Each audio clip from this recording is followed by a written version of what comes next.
Welcome to the Emotional Intelligence Online Summit.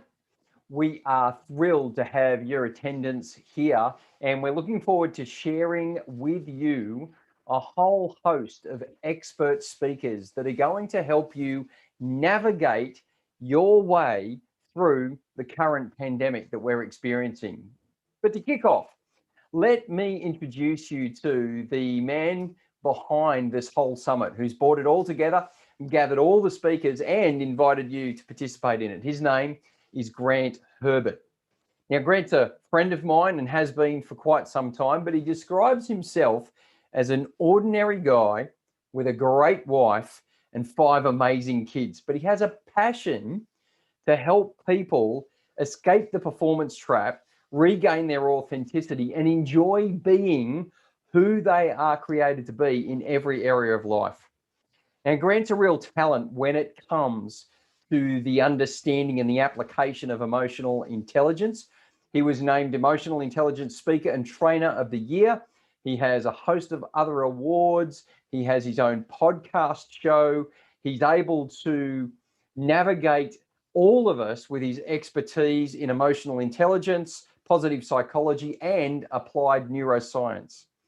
His practical experience and his passion for people's wholeness, wellness, and formation actually allows us to really lean in and look forward to him being the opening speaker of this conference. He's a multi-award-winning leader. He's an entertaining and engaging communicator, and I'm sure you will look forward to Grant Herbert's presentation right now. Well, hey, everybody. It's session 2. And we had an amazing time this morning and we're back for more. Hi, I am Grant Herbert and thank you, Rowan, for introducing me once again. And I look forward to being your facilitator for the rest of this summit. And we've got an amazing 3 hours together right now. If you were unable to make the session this morning because you were doing something really clever, like sleeping, and it was outside your time zone, then I really encourage you to go back and to have a look, because this morning was absolutely brilliant. Now, before we get back into that, what I'd love to do is, I'm looking down here at the chat box here, there's people that I actually know, which is amazing. I've got a lot of friends that I've met all around the world with my travels with emotional intelligence. And I see some of them here saying hello to me as well. AJ in India, Rushtina, someone from our team from Bangladesh. Papa, you're here as well. But let's just jump into the chat box for a moment. I would love to hear where you are right now in the world and what time it is. So for me, I'm in Sydney, Australia. It's 5:03 in the afternoon. So that's me. And I'd love to hear from you. All right, so, hey, Deborah. Deborah's one of our speakers as well for tomorrow. And she said, enjoyed this morning, looking forward to this afternoon session. AJ is in India, near Delhi. Where else are you from, people? We've got people from Toowoomba here in Australia. Denise, you were on here this morning, fantastic. Bangladesh, as I said. Where else in the world are you? Melbourne, Australia. Hey, great to see you guys got an ability to go out and from the lockdown, which is fantastic. We've got Deborah from Singapore. We've got Gaynor, I really hope I said that correctly, from Cape Town. And it's exactly the opposite end of the day for you. So when we started the session this morning at 8 a.m., that's what time it is for you.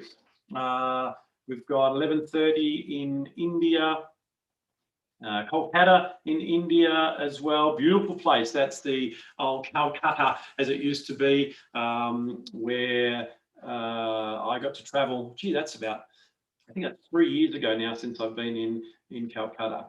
And I am inside, says Jennifer. Yes, I totally understand the irony in that. All right, so I'm going to keep coming back and I'm going to check into that, but I want to get you ready for the session. Now, I'm not speaking as in giving a session today. I did mine this morning, so if you want to watch that, you can.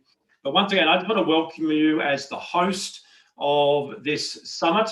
and just give you a little bit of an idea of where this came from, why we're here.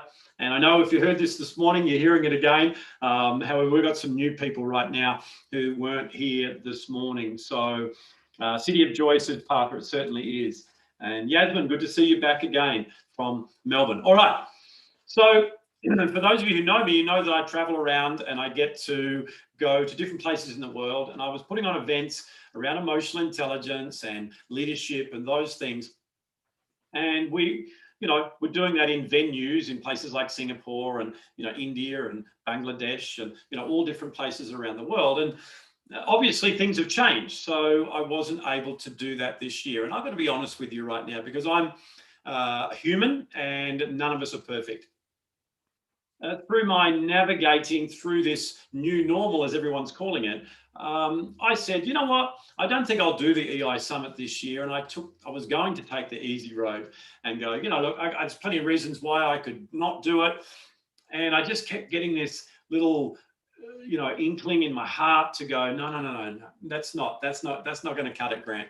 So what I did, just going back about 4 or 5 weeks ago now, I just made a decision. I put my big boy pants on and I stopped having my pity party. And I said, you know what? I'm going to make it happen. So in just a matter of days, I had the amazing privilege of pulling together 13 of us, experts in our field, people who, pull their pants on one leg at a time, most mornings, just like you. However, people who've got something to share, people who I know their heart, I know they just want to come and serve you. And here we are with the online summit. Now, by the way, as I said this morning, I am not using the word virtual. I refuse to use it anymore, not just because it's being overused, but when you look at the origin of that word, and I'm big on language, when you look at the origin, that word means that it's not real. It's an experience that you're having that simulates reality. And for me, I don't think that this is a simulation. We're going to tackle real live issues. We're going to give real live practical strategies out here today. So I'm really looking forward to that. So we're going to call it online. So I put this online summit together and, dragged in these people from all around the world to I didn't drag them. I invited them and they came willingly. Drag, that sounds great, doesn't it? So what I did is I looked at, how could we change things up a little bit so it'd be a little bit more of an experience that people could be involved in no matter where they are. I'm quite often up in the middle of the night on different things or whatever. However, I thought what I'd do is put 4 sessions together. So 2 today, 2 tomorrow, and they are the same timings tomorrow, so that people from different parts of the world could participate, and obviously so that I could be there and make sure that I could run the thing and facilitate it as well. So if you're just coming on, by the way, jump in the chat box, let me know where you're from and what time it is, say hi, and it would be fantastic for me to meet you that way. So this morning we had speakers from the US and from Australia. Tonight we got some speakers from Europe and from the UK and from Dubai as well tonight. And then tomorrow morning we've got, once again, some a speaker from the US, and we've got speakers from Singapore and from Australia. And then tomorrow night we've got some people from Australia, but also some people from India, Bangladesh, and from the UK. So that way you will get a mix from all around the world, because you can go back and you'll have recordings of these that you can watch if you decide to do some self-care and have a sleep if it's in the middle of the night for you. I also wanted to make sure too that we didn't just go back to back to back with speakers, because I want to make sure there's time for questions. I want to make sure that you type in some questions and we get to answer them. So here's how that's going to operate. When you've got questions, could you just keep them, write them down, whatever they are, until I call for questions? Because what I tend to do when there's a big chat roll is I've got to go back and I've got to find the questions. And I, sometimes get people to put a capital Q and a colon, so I know it's a question. It's still a lot more challenging, and I want to make sure that I serve you and get your questions answered. So I'll call for some questions, getting close, I'll type in the chat box and say, hey, let's get some questions, and then we can type them in from there. That would be fantastic. All right. I really want to thank my team. I want to thank all the speakers for tonight and all the other sessions, because they're all doing this out of the goodness of who they are. They're not getting any fees. They're not going to sell you anything. They have no expectation other than to serve you. And I just am so blessed to have so many people like that in my circle of friends who do what we do. And I just really wanted to acknowledge them and say thank you. Now, when the speakers go through, there's like about a 20-second delay between us doing it and you getting it on the YouTube stream. It should still sync though with when the slides are going up, etc. So, I'll be looking at questions sometimes that you're typing in, and it's only like a 20-second delay with that. And as I said, there are replays that you can take advantage of for things that you miss and for things that you, sessions that you weren't available for. I'm also going to have a couple of 5-minute breaks in our 3 hours, because hey, there's nothing worse than missing something because you need to go to the bathroom. So in that break time as well, make sure that you stay on the stream and just keep the stream open. Go to the bathroom, whatever. If you're on your phone or something, don't take it with you, but just make sure that you stretch, get a drink, whatever you need to do in those times. All right, so let me just go back to the chat box. It's 12:07 p.m. That's afternoon, in Bangladesh. Who else? If you've just popped on, come in and say g'day. Say hello to me and let me get you started. All right, so I'm just going to have a look at the green room here and see if our first speaker is in there yet, and she's not. So that's okay, because our second speaker is in there, which means blessed are the flexible, because they don't get bent out of shape. So we can quite easily switch some things around if we don't have our speaker in there right now. And that'll give me an opportunity to help her with any challenges that she might be having. So Karine, can you just in the chat box that you've got there, just put you into the waiting room. If you can just let me know if you're okay to jump in right now, just type it in there. That would be fantastic. All right, so what have we got here? We've got, come on, we've got a shy audience. This morning, everyone was in there. Everyone was saying stuff. So I'd really love to hear from you right now and say hi. So just, if you can just type in Karine in the chat in the green room. Yeah, no worries. I've just got to introduce you first. So I just wanted you to let me know if you're okay, because I don't want to put you on the spot, and we shall get you started in a moment. All righty. Can you hear me, Grant? I can. Can I just get you to mute yourself up just for now? Because what it does, it jumps up on the stream. I'll do your introduction and then you can come on in. I just got to do one more thing here to make sure that it is going to work as well for you. All participants can share. Fantastic. All right. So, hey, I'm an emotional intelligence expert. I'm a work in progress in its implementation.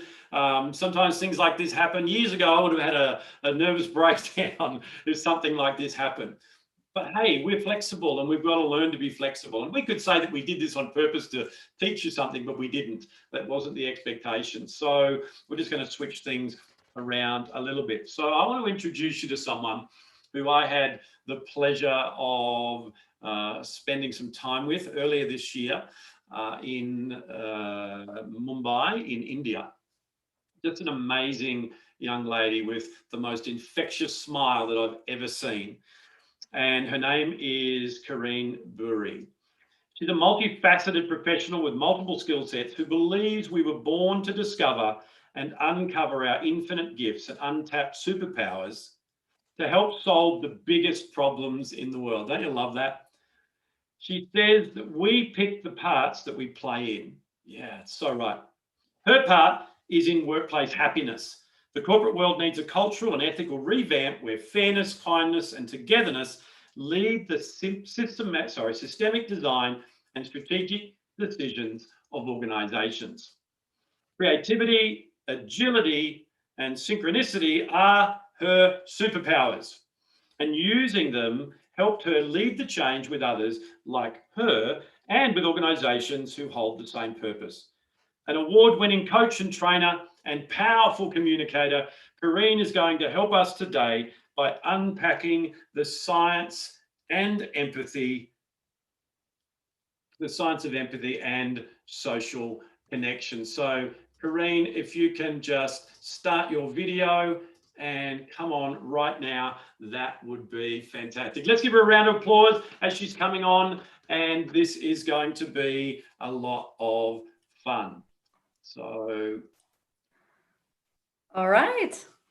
Fantastic. Hi, Grant. Hey, hi, how you doing? everybody. Good.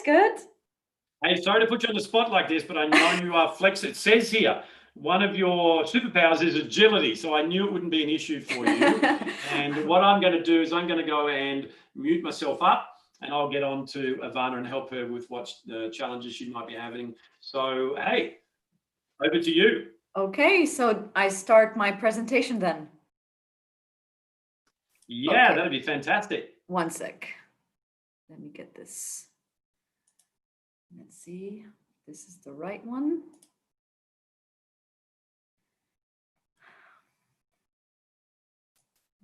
I'm not sure what you see. No, that's not it.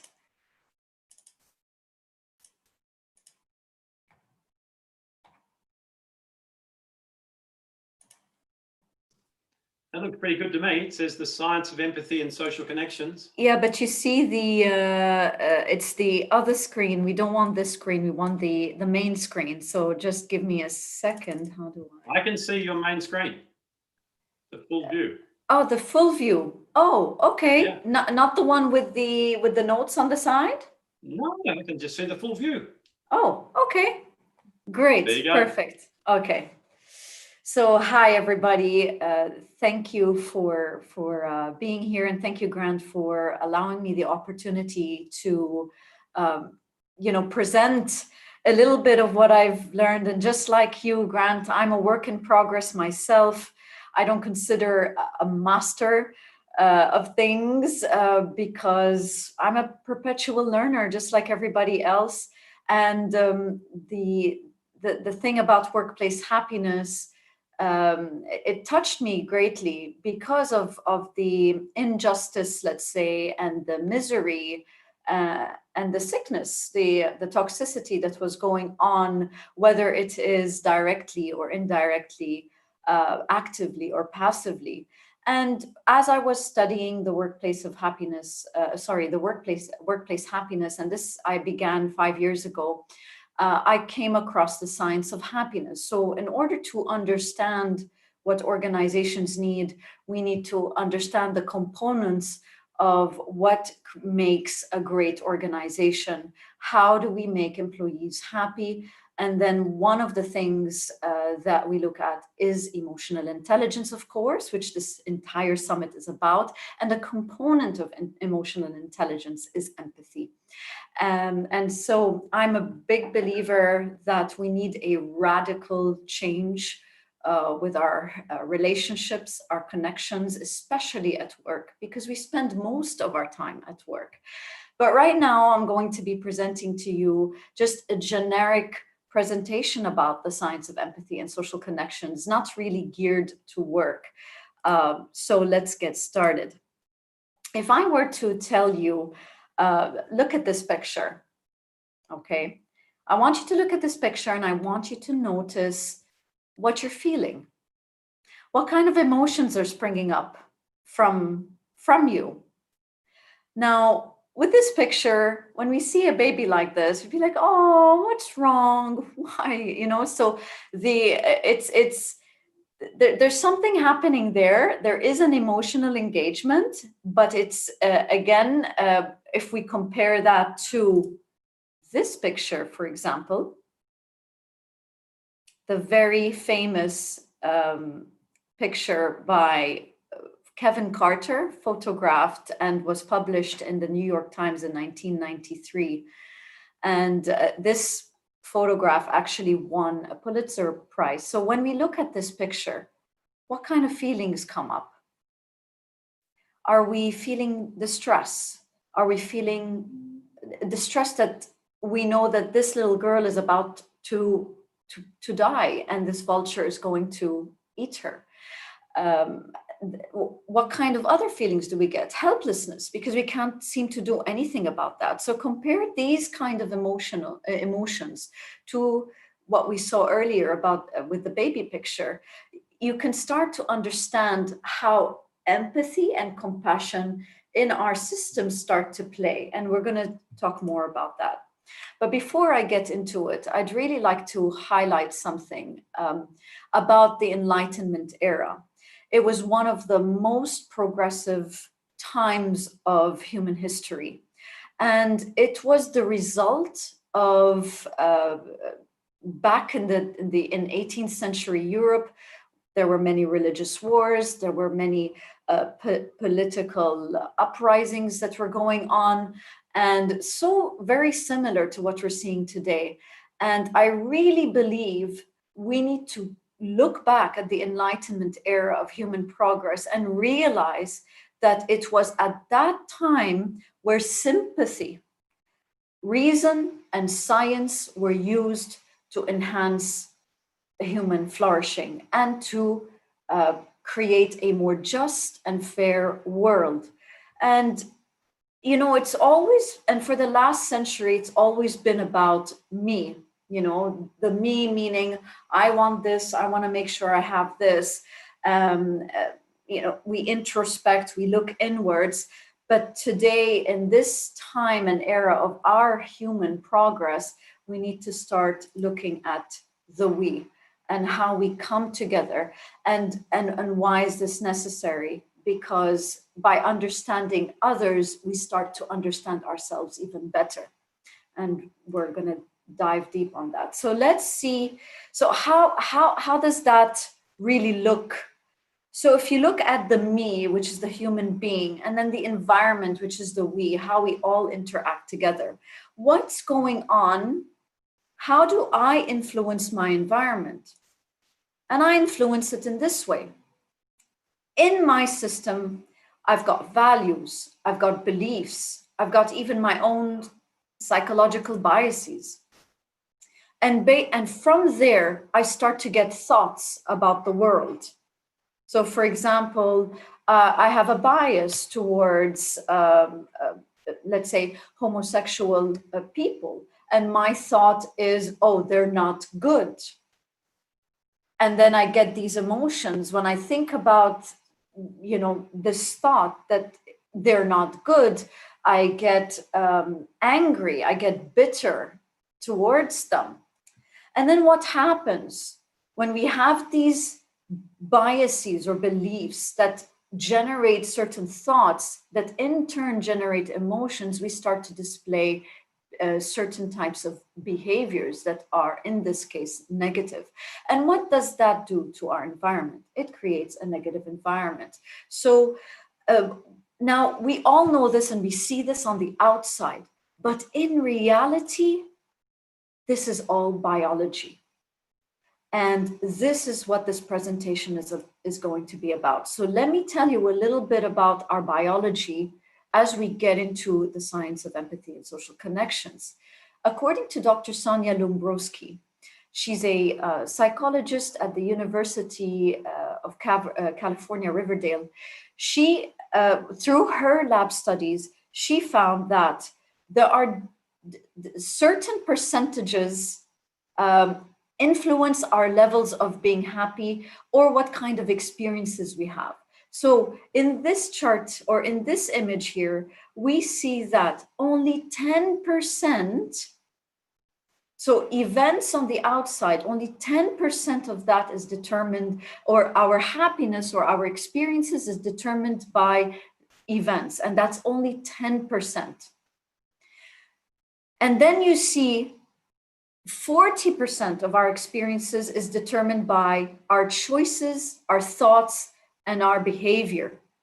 You can see here on the top left of this graph. And on the right side, we see that our experiences in life and our happiness is genetically, or the majority of our experiences come from our genetics. So meaning we'd be very lucky if we were born out of funny parents. Now, if we were not, that doesn't mean we can't be happier or we can't generate more positive experiences in our lives, because we've got the 40% that can work in our favor of what we saw earlier, you know, with this me to the we arrow here. So the main message of this slide is that we need to get more mindful and intentional about our thoughts and emotions that generate certain types of behaviors. And then we need to understand why these thoughts come up. What kind of values, beliefs, and biases do I hold? And then go even deeper by understanding our biochemistry and neurology, and realizing that sometimes innately there are things we can't control. But through intention and through mindfulness, we can change that. And which leads me to this beautiful concept. Imagine yourself as the fish in this fish bowl. If we never changed the water of this fish bowl, what would happen to the fish? Of course, it would die. We have to change the water, and we know this because this is what they say. We not only feed it, but we also have to clean its water for it to continue to thrive in its environment. This is the same as emotions. If we are encapsulated by negative emotions, be it from other people or from ourselves internally, we will become sick. And that can affect us on a cellular level, according to science. And why do I mention emotions? Here? It's because it's the key to unlocking our ability to empathize with ourselves and with others. And when we understand our emotions from a biological perspective, we can then unlock and take out the skills that we need to empathize and sympathize, and also be compassionate with others. I'm going to share with you a very amazing experiment that I came across recently, because what we have seen with lab studies is more experiments on our primate, the apes, and then more studies with dogs, and now recently with rodents or with rats, lab rats that they use to do these experiments. In this particular study done by a group of neurobiologists at the University of Chicago, they found that rats as well can display empathetic behavior. How? In this particular study, they put a free-roaming rat inside a cage, and within that cage, there was a constrained rat in a cylindrical tube. Now, this free-roaming rat, with a certain amount of time, understood that it needed to free this constrained rat. And so it did, because it felt the constrained rat and it saw its feelings of distress. And so it saved it. Now, the neurobiologists introduced other rats that this free-roaming rat did not even know. And yet, this free-roaming rat helped free this constrained new rat. And then what happened was they introduced a black rat so that it's not recognizable of its kind. So what happened? Even though it took a bit more time, eventually this white free roaming rat freed the black constrained rat. So what does this say? It tells us that empathy is deeply rooted within us. And the most advanced, and even though empathy here is the rat's empathy here is not the same as the human empathy, but the basis is the same. And the basis is that we are upset by another individual's distress. So this is it. So what is empathy? Let's really kind of define it in a more definite and clear way, because a lot of people have different ideas about what empathy is. Here's a screenshot from the movie To Kill a Mockingbird, based on its novel. And here we have Atticus Finch telling his daughter, Scout, and explaining to her what empathy is. And this is what he says. He says, you never really understand a person until you consider things from his point of view, until you climb into his skin and walk around in it. So this was how Finch taught his daughter empathy.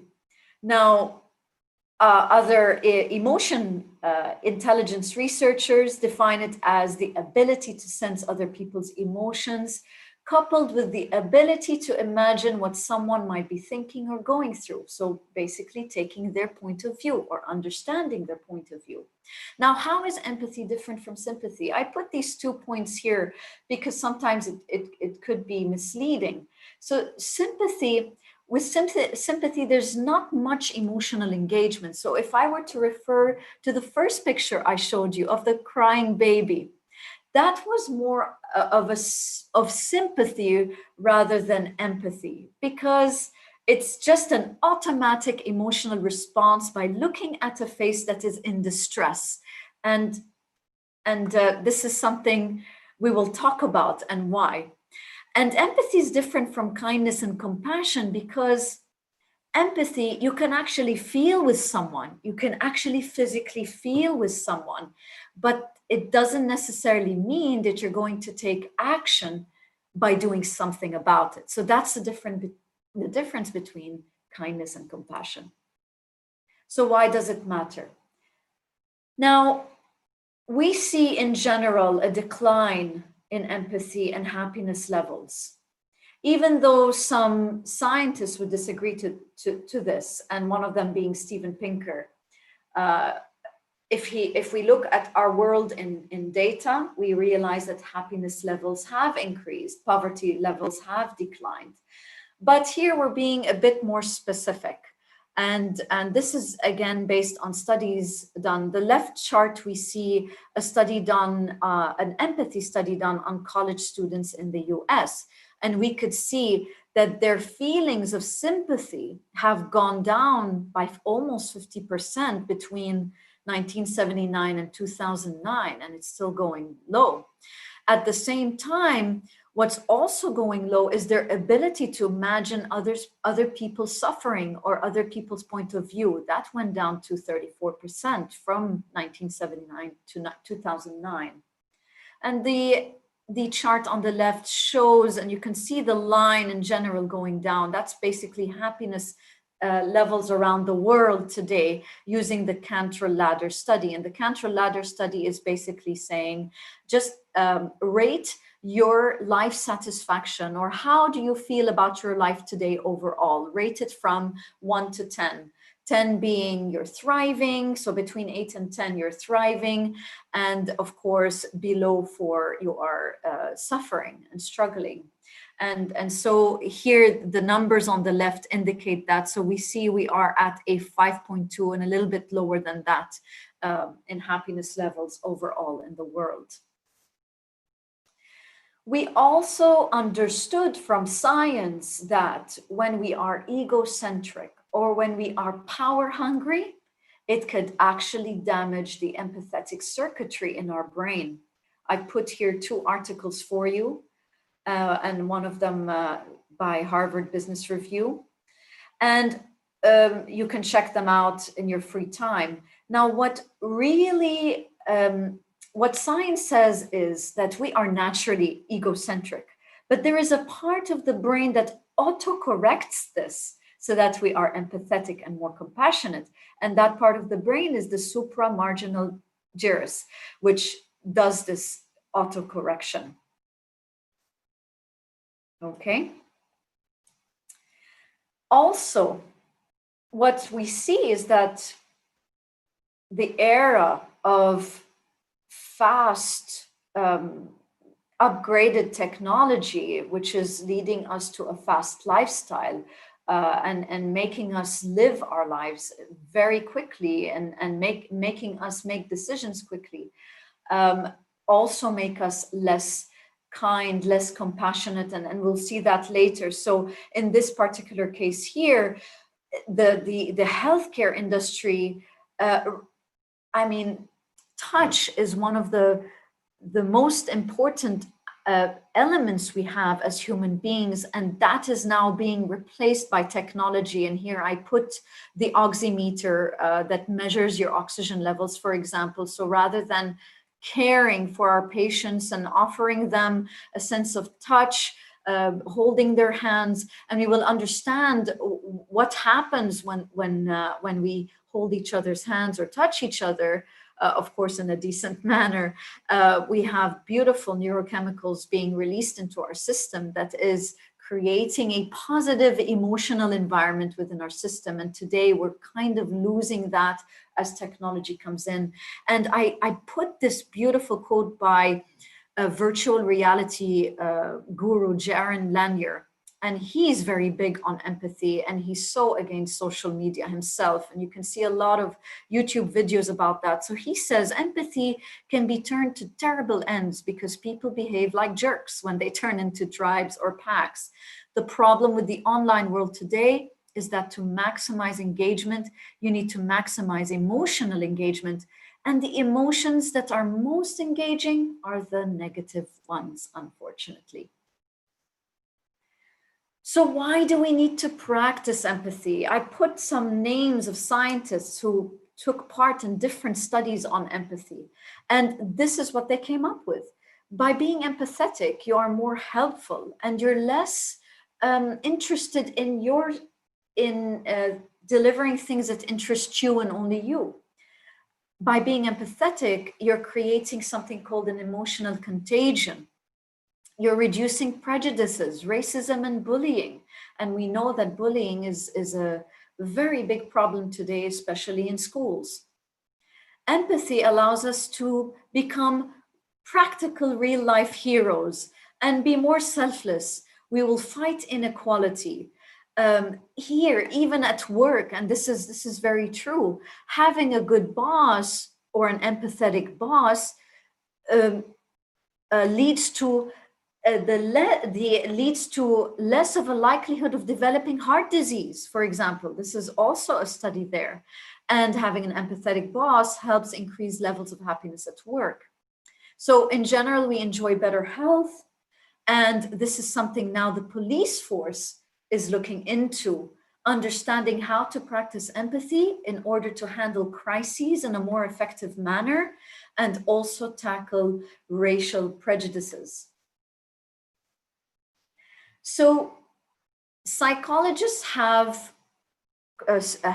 put empathy into 2 types, but there is, of course, a third layer to it. So the first type is cognitive empathy, which in a way is not really sympathy, but it's understanding the point of view or the thinking process of another person. And that doesn't necessarily require any kind of emotional engagement. This is what we call perspective taking. And then the second type is emotional empathy, is that you're actually feeling what the person is going through physically, emotionally, and mentally, because it hits you on a deeper level. That's also called affective empathy because it affects you. You actually feel it. And that creates something called an emotional contagion, it becomes contagious. Now, if we go a level deeper. You can have emotional empathy, like I mentioned earlier, but that doesn't necessarily mean you're going to take any of the person you're feeling with. But when you do that, that's called compassionate empathy. And I just want to quickly show you how cognitive empathy and emotional empathy look different in the brain. So different parts of your brain are being activated as you use cognitive empathy and emotional empathy. And let me just also mention that sociopaths or psychopaths sometimes develop a great ability in cognitive empathy, but they use it to manipulate others. There's no emotional engagement, and that's why they could be quite good at manipulating people, because they have high cognitive empathy skills used in a negative way. So let's now look at our biology and how is it that we can empathize? What's in our biology that makes us as such? So we are known as Homo empathicus. So psychologists have revealed that we are primed and wired for empathy, social cooperation, and mutual aid. And that begins by our strong attachment relationships in the beginning of our lives, especially in the first 2 years of our lives. So there is strong evidence that empathy has deep evolutionary, biochemical, and neurological underpinnings. Here's another phenomena of what we call mirror neurons. Now, there's a huge debate about mirror neurons. However, they have been identified previously and by a group of Italian scientists who did studies on apes. And basically, mirror neurons, they are a subset of brain cells that fire when we watch others engage in activities and express emotions. So, for example, I saw you pick up a jar, you made a kind of funny looking face, you actually, identify with it. So well, and again, I'd like to refer back to the baby picture. When we see the baby in distress with that sad face, that automated response, they say, is because of the mirror neurons that exist in our brain. We will probably see this coming up later on by other experts who are going to present more about neurosciences and applied neurosciences, and they can talk to you about that. And why can we empathize? Because of the reward circuitry that exists in our brains. And I mentioned this a little bit when I said egocentricity and power can damage these empathetic circuitry. And this is exactly what we're seeing. And here I put an image of how negative emotions play out in the brain and how positive emotions play out. So you can see the green area is where all the positive emotions are being activated, and then the blue area is where most of the negative emotions are happening. And sorry, not just the green dots, but also your value levels of yellows to red indicate positive emotions. So why aren't we good at it? Why aren't we good at empathy? So again, according to research, we're more likely to help a single sufferer than we are to help a large group that we don't know, we don't see, we don't identify with. Secondly, empathy can be quite exhausting, especially when you get really taken into the emotions of another person that you forget your own. So this is where emotional intelligence should come in, and our ability to regulate how much we can do of that so that we don't lose ourselves in the process. And I'm sure you're learning a lot about that in the summit already. So, and another thing about empathy is that we tend to think and look at the world from our lens, from our point of view, rather than other people's point of view. So we tend to think we know everything that's going on in the other person's mind, heart, body, and soul. And then we tend to make judgments, and then we don't behave in the way that looks or feels empathetic. And of course, when we can't do anything about helping someone, especially looking at that picture of the girl and the vulture waiting for her to die, these feelings of helplessness can sometimes lead to indifference. And that's a bit not so good. So empathy in our brain, what's really interesting, and this is done by Dr. Tanya Singer. She's done many studies on pain and empathy in her lab. And it turns out that the areas in the brain where pain gets triggered is the same area where empathy gets triggered. So on the left, you see, of course, the pain, the trigger is quite higher. And empathy it's the same region of the pain, but we kind of feel it, but not as much as if we were experiencing the pain ourselves. So this is very, very interesting. And empathy is also in our genes. This is something I discovered also recently. I'm not sure you all know about oxytocin. Oxytocin is this wonderful neurochemical that gets released by touch, by physical intimacy, through motherhood, and it's also known as the trust molecule or the love molecule. Now, what's so interesting about oxytocin is that it is that single gene that influences our empathy. However, it's got 3 different variations. And now you'll understand why we all empathize on different levels. So what they found in this gene are these 3 variations called AA, AG, and GG. And they found that those with the GG variation of oxytocin were able to empathize much more than their counterparts, AA and AG. So this is actually a very, very new information for me as well. Another beautiful a biological structure that we have in our system is the vagus nerve. And the vagus nerve is what connects our brain to our heart area or chest area down to our digestive region. So it's sort of like the link that links these 3 major intelligences in our body: our mind, heart, and gut intelligence. A lot of studies now are being done on gut intelligence and on heart intelligence, not enough on the heart though, but that's now coming.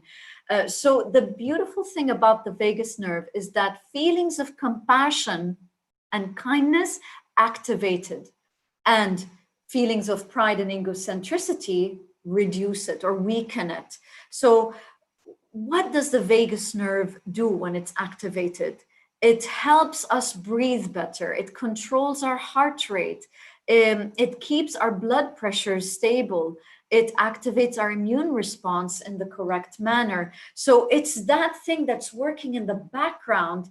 It's like almost like our subconscious mind and our subconscious functionalities in our brain, in our body, that is happening unconsciously to us, but consciously to our body.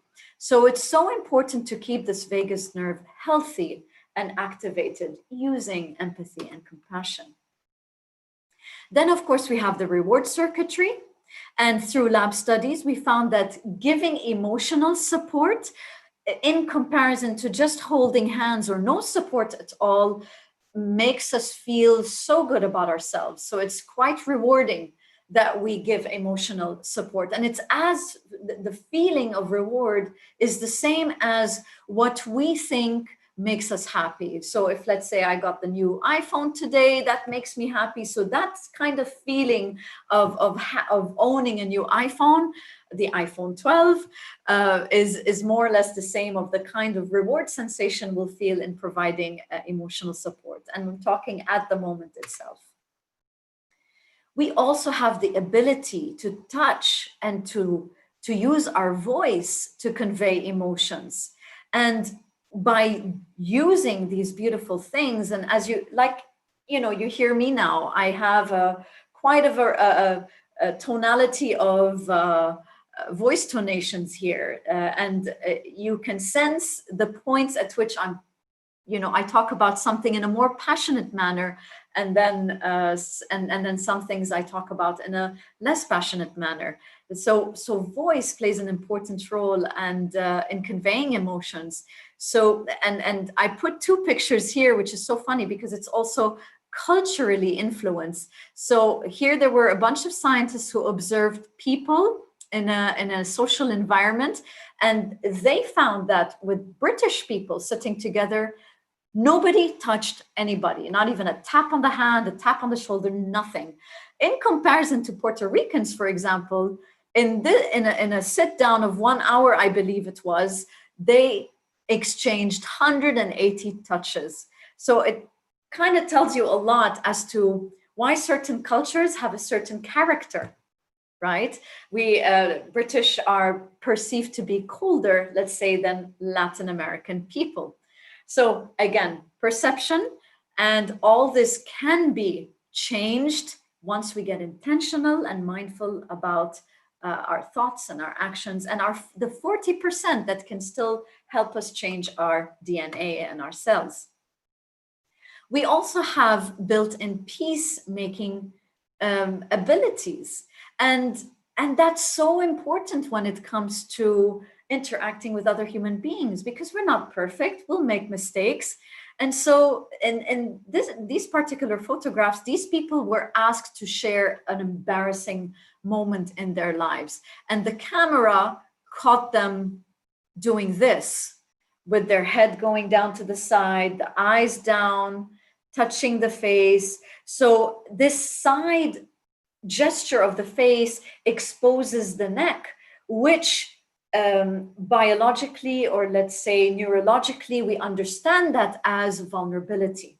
So here the message is, I'm right now being vulnerable, I'm feeling embarrassed, so please, I'm here asking you to trust me, to forgive me, and to reconcile with me. So it's the silent language that we have with each other through our body language. And then cooperation. Cooperation comes more intrinsically and is actually more fun and rewarding to humans than competition is. Cooperation exists everywhere. It's out there in nature. Think about how the ants work together to build their home, to deliver food into their homes. We've got different species of fish. There's the type of the big fish that allows the smaller fish to come in and clean the teeth of the big fish, and basically gets food out of that. So the big fish is getting the benefit of getting its teeth cleaned, and the small fish is getting its benefit of getting food that is stuck between the teeth of the big fish. So in nature that happens. Even this happens in our bodies. We are alive today because our cells and tissues and everything, our systems are cooperating together to make us talk, to make us blink, to make us breathe. I mean, this is a miracle on its own. And here's a study by Robert Sampson. He found that neighbors that cooperate, or neighborhoods that have a community that cooperates more and act very well together and are kind with each other, have better child health. They have more high school graduation rates. They have a longer life expectancy and reduced crimes and social disorder. So isn't that amazing? So speaking of connections, let me go back to the rat experiment. And in this particular experiment, they took a newborn rat and completely raised it in a separate environment away from all of its kind, rat species and everything else. After a certain period of time, these rats, as they grew, they were introduced into this cage. So now we see the same setup that we saw the first time of a free-roaming rat with a constrained rat inside this cage. Now, this free-roaming rat, in this case, it's come from a disconnected social background. It had no connection with its kind whatsoever. And what's fascinating to see is that in this particular experiment, that free roaming rat that had no connection of its kind whatsoever did not even think to help the constrained rat and did not even open the door. And they tried that with the black rat, same thing with the black rat. So there you go again. What's amazing here is that the empathy is not just determined genetically, but it's also determined environmentally. So think about our kids, for example. If they were to grow up or to study in a school that has multiple cultures of people, how would that look like as they grow up to be an adult? When children get exposed to other people of different races, nationalities, religions, and so forth, what will that say about their empathetic skills? It will definitely improve. So this is the message here. So at the end of the day, our purpose on this planet is to connect with others and to serve others. That's why we're here. That's why we're here. So I'm just going to take you through now how to cultivate the empathetic, your empathetic skills. And I will refer to Dr. Roman's empathy book and why it matters and how to get it. So let's talk about the first habit. So highly empathetic people are very curious people. They're curious about everyone and everything. And I know sometimes it's difficult to approach someone you don't know and talk to them.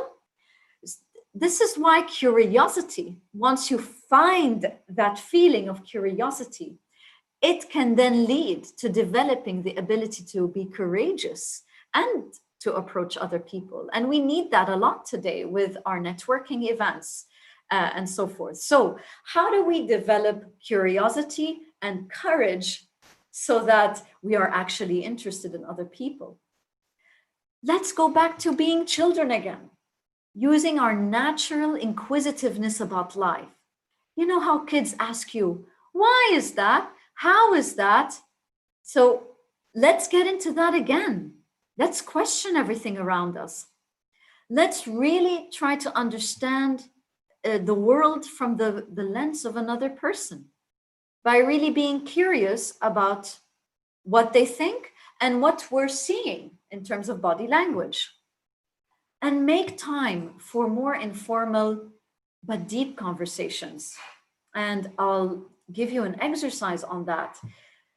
If you struggle to start small talk with complete strangers, here is a lovely reference set of questions that you can use.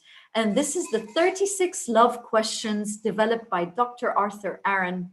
And these questions are basically, once you use them with a complete stranger, you start to develop not only empathy towards them, but also love to a certain degree. And today, the police force in the US or parts, I'm not sure in which state in the US, but they are using the 36 questions or love questions to adapt for the police force in order to tackle racial discrimination and handle crises, especially around racial prejudice. So I highly encourage you to look at the 36 questions or love questions by Dr. Arthur Aaron. You can Google that and you'll see the 3 sets of questions that get deeper and deeper and deeper as you go. Habit number 2, highly empathetic people challenge prejudices and they look for commonalities. Again, they're very intentional about that. So And how do you do that? You search for what you share as a human. And we're all human beings and we all want the same things. We want good health. We want to be happy. We want to be wealthy. And we, we just want to have a life that's filled with all of that. So find these commonalities with this person, despite their race and religion. Sometimes when we can't find commonalities, or when our biases, whether psychological or biological biases, get in the way of our ability to talk to someone who's very different from us, then distance yourself physically distance yourself. Don't, instead of reacting and getting really worked up inside with negative emotions, distance yourself, physically distance yourself to gain perspective. And then once you are physically distant, take a piece of paper or use your phone and write down at least 3 things that you can find that you have in common with this other person.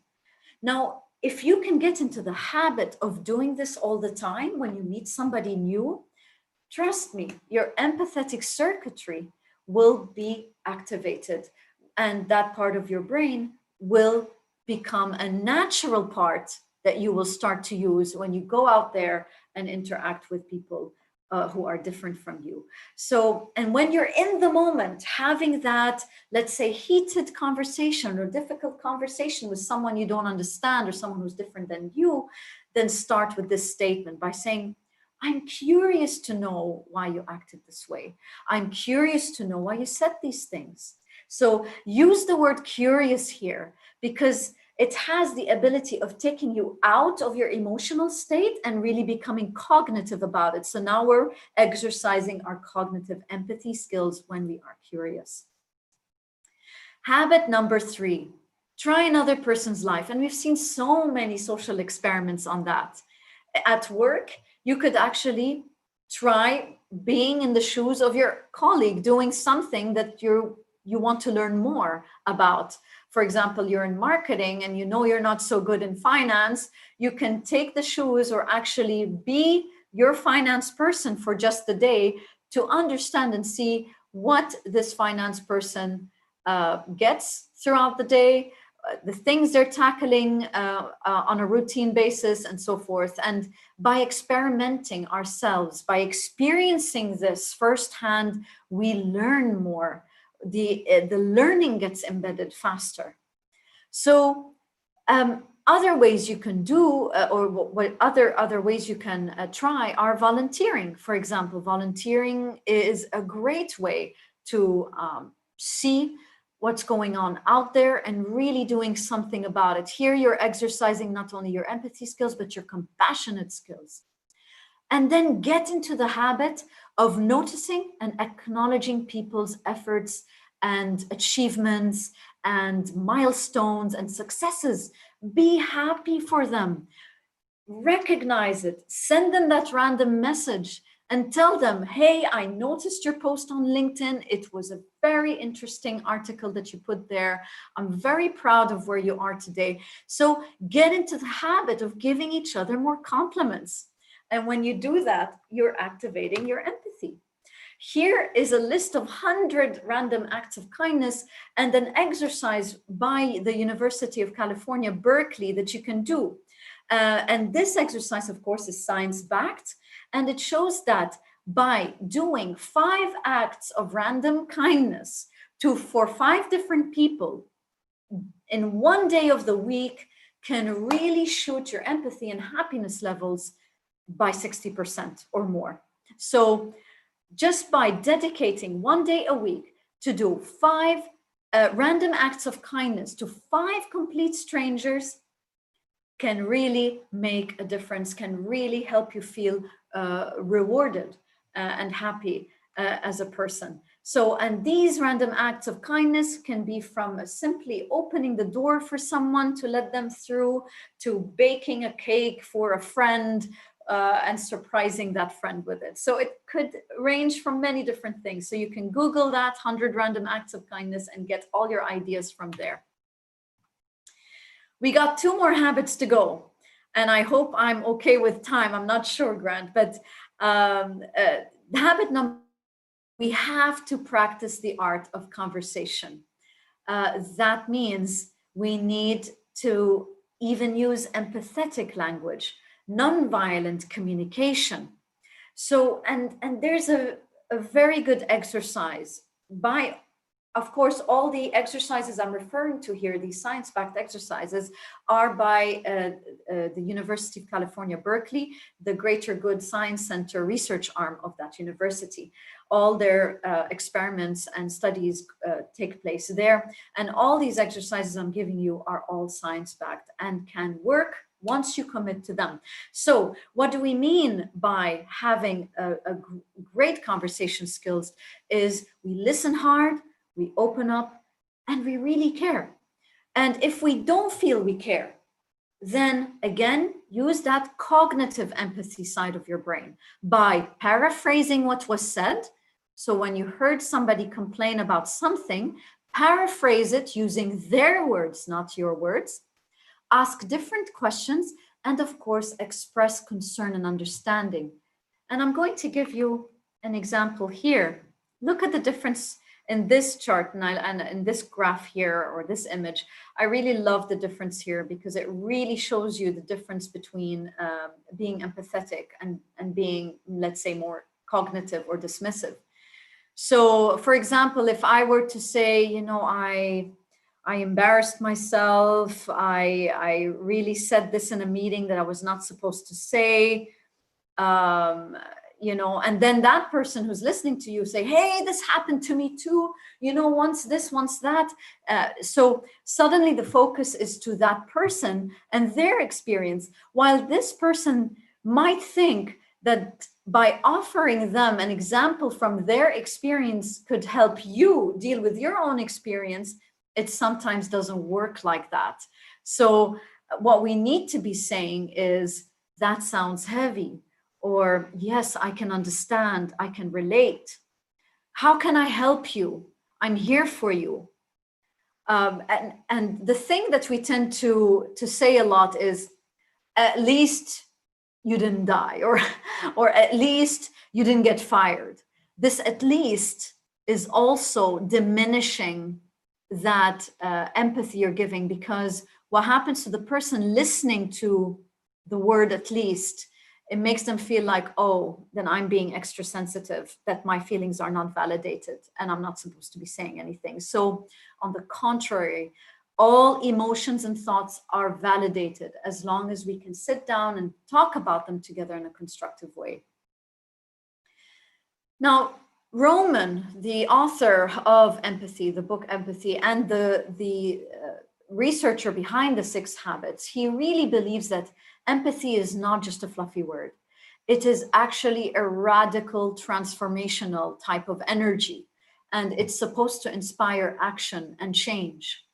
And so, and when we do that, it means we need to get out of our comfort zones. We need to look at the injustice in the world and do something about it.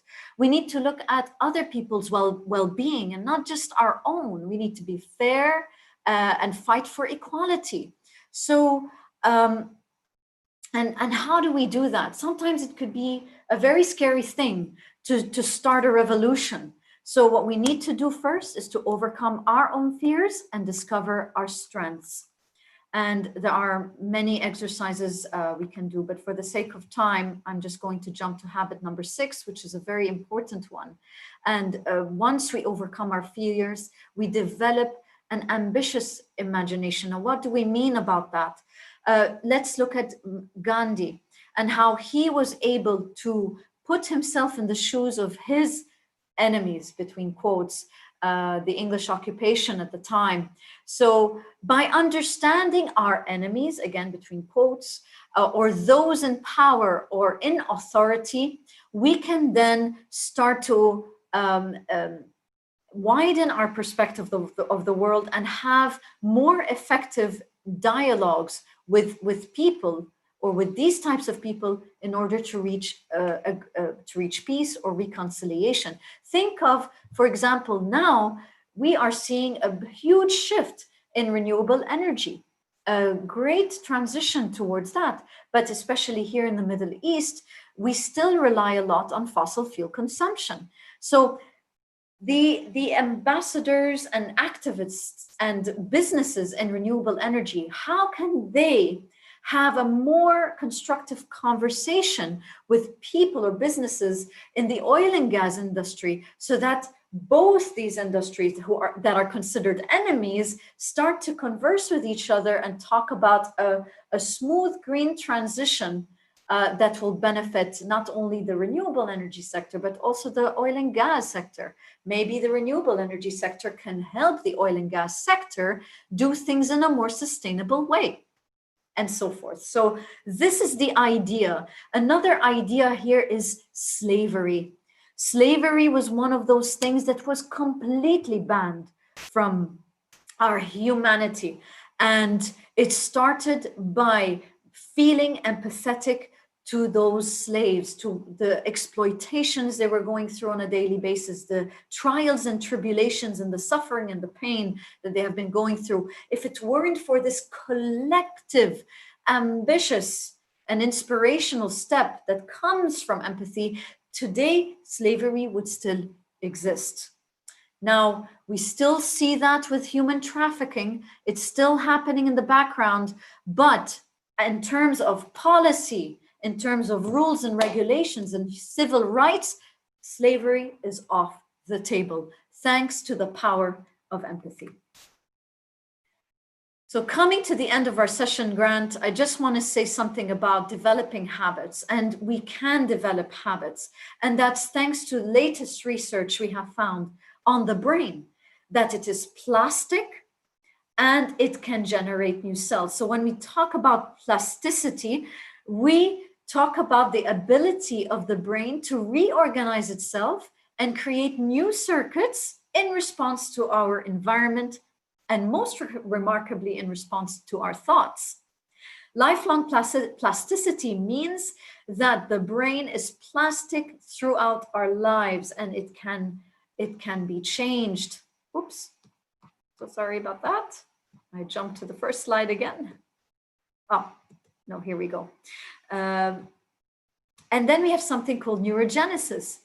Recent research has shown that stem cells in the brain can grow new neurons at any time, at any age. So the brain has the ability to generate themselves. We also found that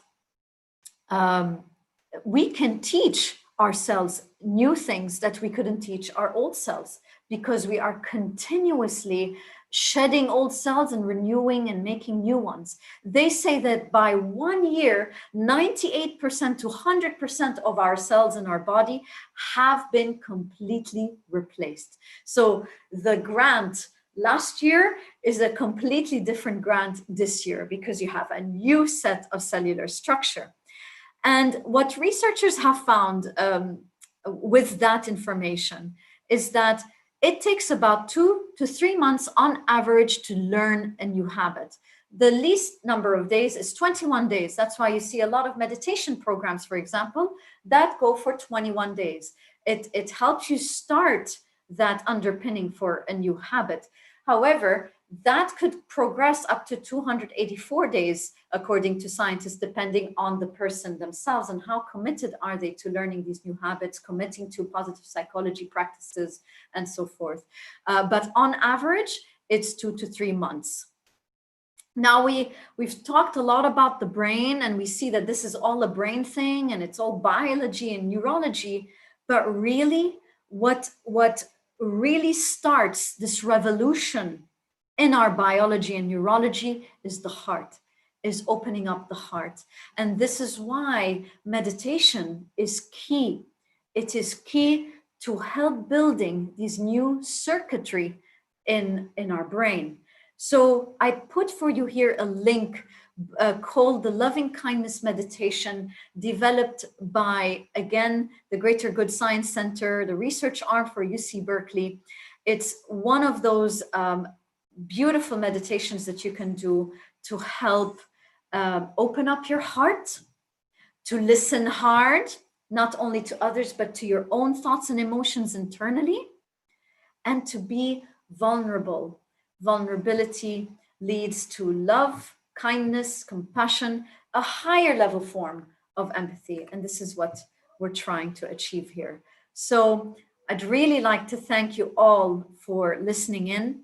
And if anybody needs more information about empathy, you have, of course, Daniel Goleman and Paul Ekman as one of the pioneers in these fields. If you want to cultivate more empathy, there's a bunch of advice and a bunch of tactics and strategies you can use in this link here by the Greater Good Science Center. And if you want to really test your empathy levels, you can get on this quiz again by the Greater Good Science Center. The link is provided for you there. So I'm here to co-create happiness and harmony with all of you. And today it was about the science of empathy and social connections. I really hope you can connect with me right after this, and we can continue this conversation and revolutionary movement of human relationships forward. And thank you, Grant, for providing us with that platform. Thank you. Fantastic. Well, hey, I don't know if I'm coming through right now. Let me just change this. I'll just go to gallery view. So, hey, I love your passion. We have gone way over time, so we don't have any time for questions. So if you do have questions, get them to me. I'll get them to Karine, and we'll definitely get back to you. There's none anyway. I think people are just amazingly, like, just full of so much happiness right now that they haven't got any questions. So let's just give Karine a big round of applause again. Thank you so much for being part of our summit, and I'll catch up with you again really soon. Thank you, Grant. Thank you. And now we're going to have a quick break, and then we're going to come back and hear from the amazing Ivana Stulich. So go ahead, just grab a drink, go to the bathroom. We're going to start on the dot of the 5-minute break.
Okay, well, we're back and we're ready to go. So I am really excited about this young lady, and I want to thank her for her flexibility. There was a little bit of a timing issue there. However, we're ready to go. And Karine did an amazing job, just so much about empathy that I really, really wanted to, bring her in, because empathy is something we really, really need right now. So Ivana Stulich is a positive psychology trainer, coach, consultant, and speaker all the way from Croatia.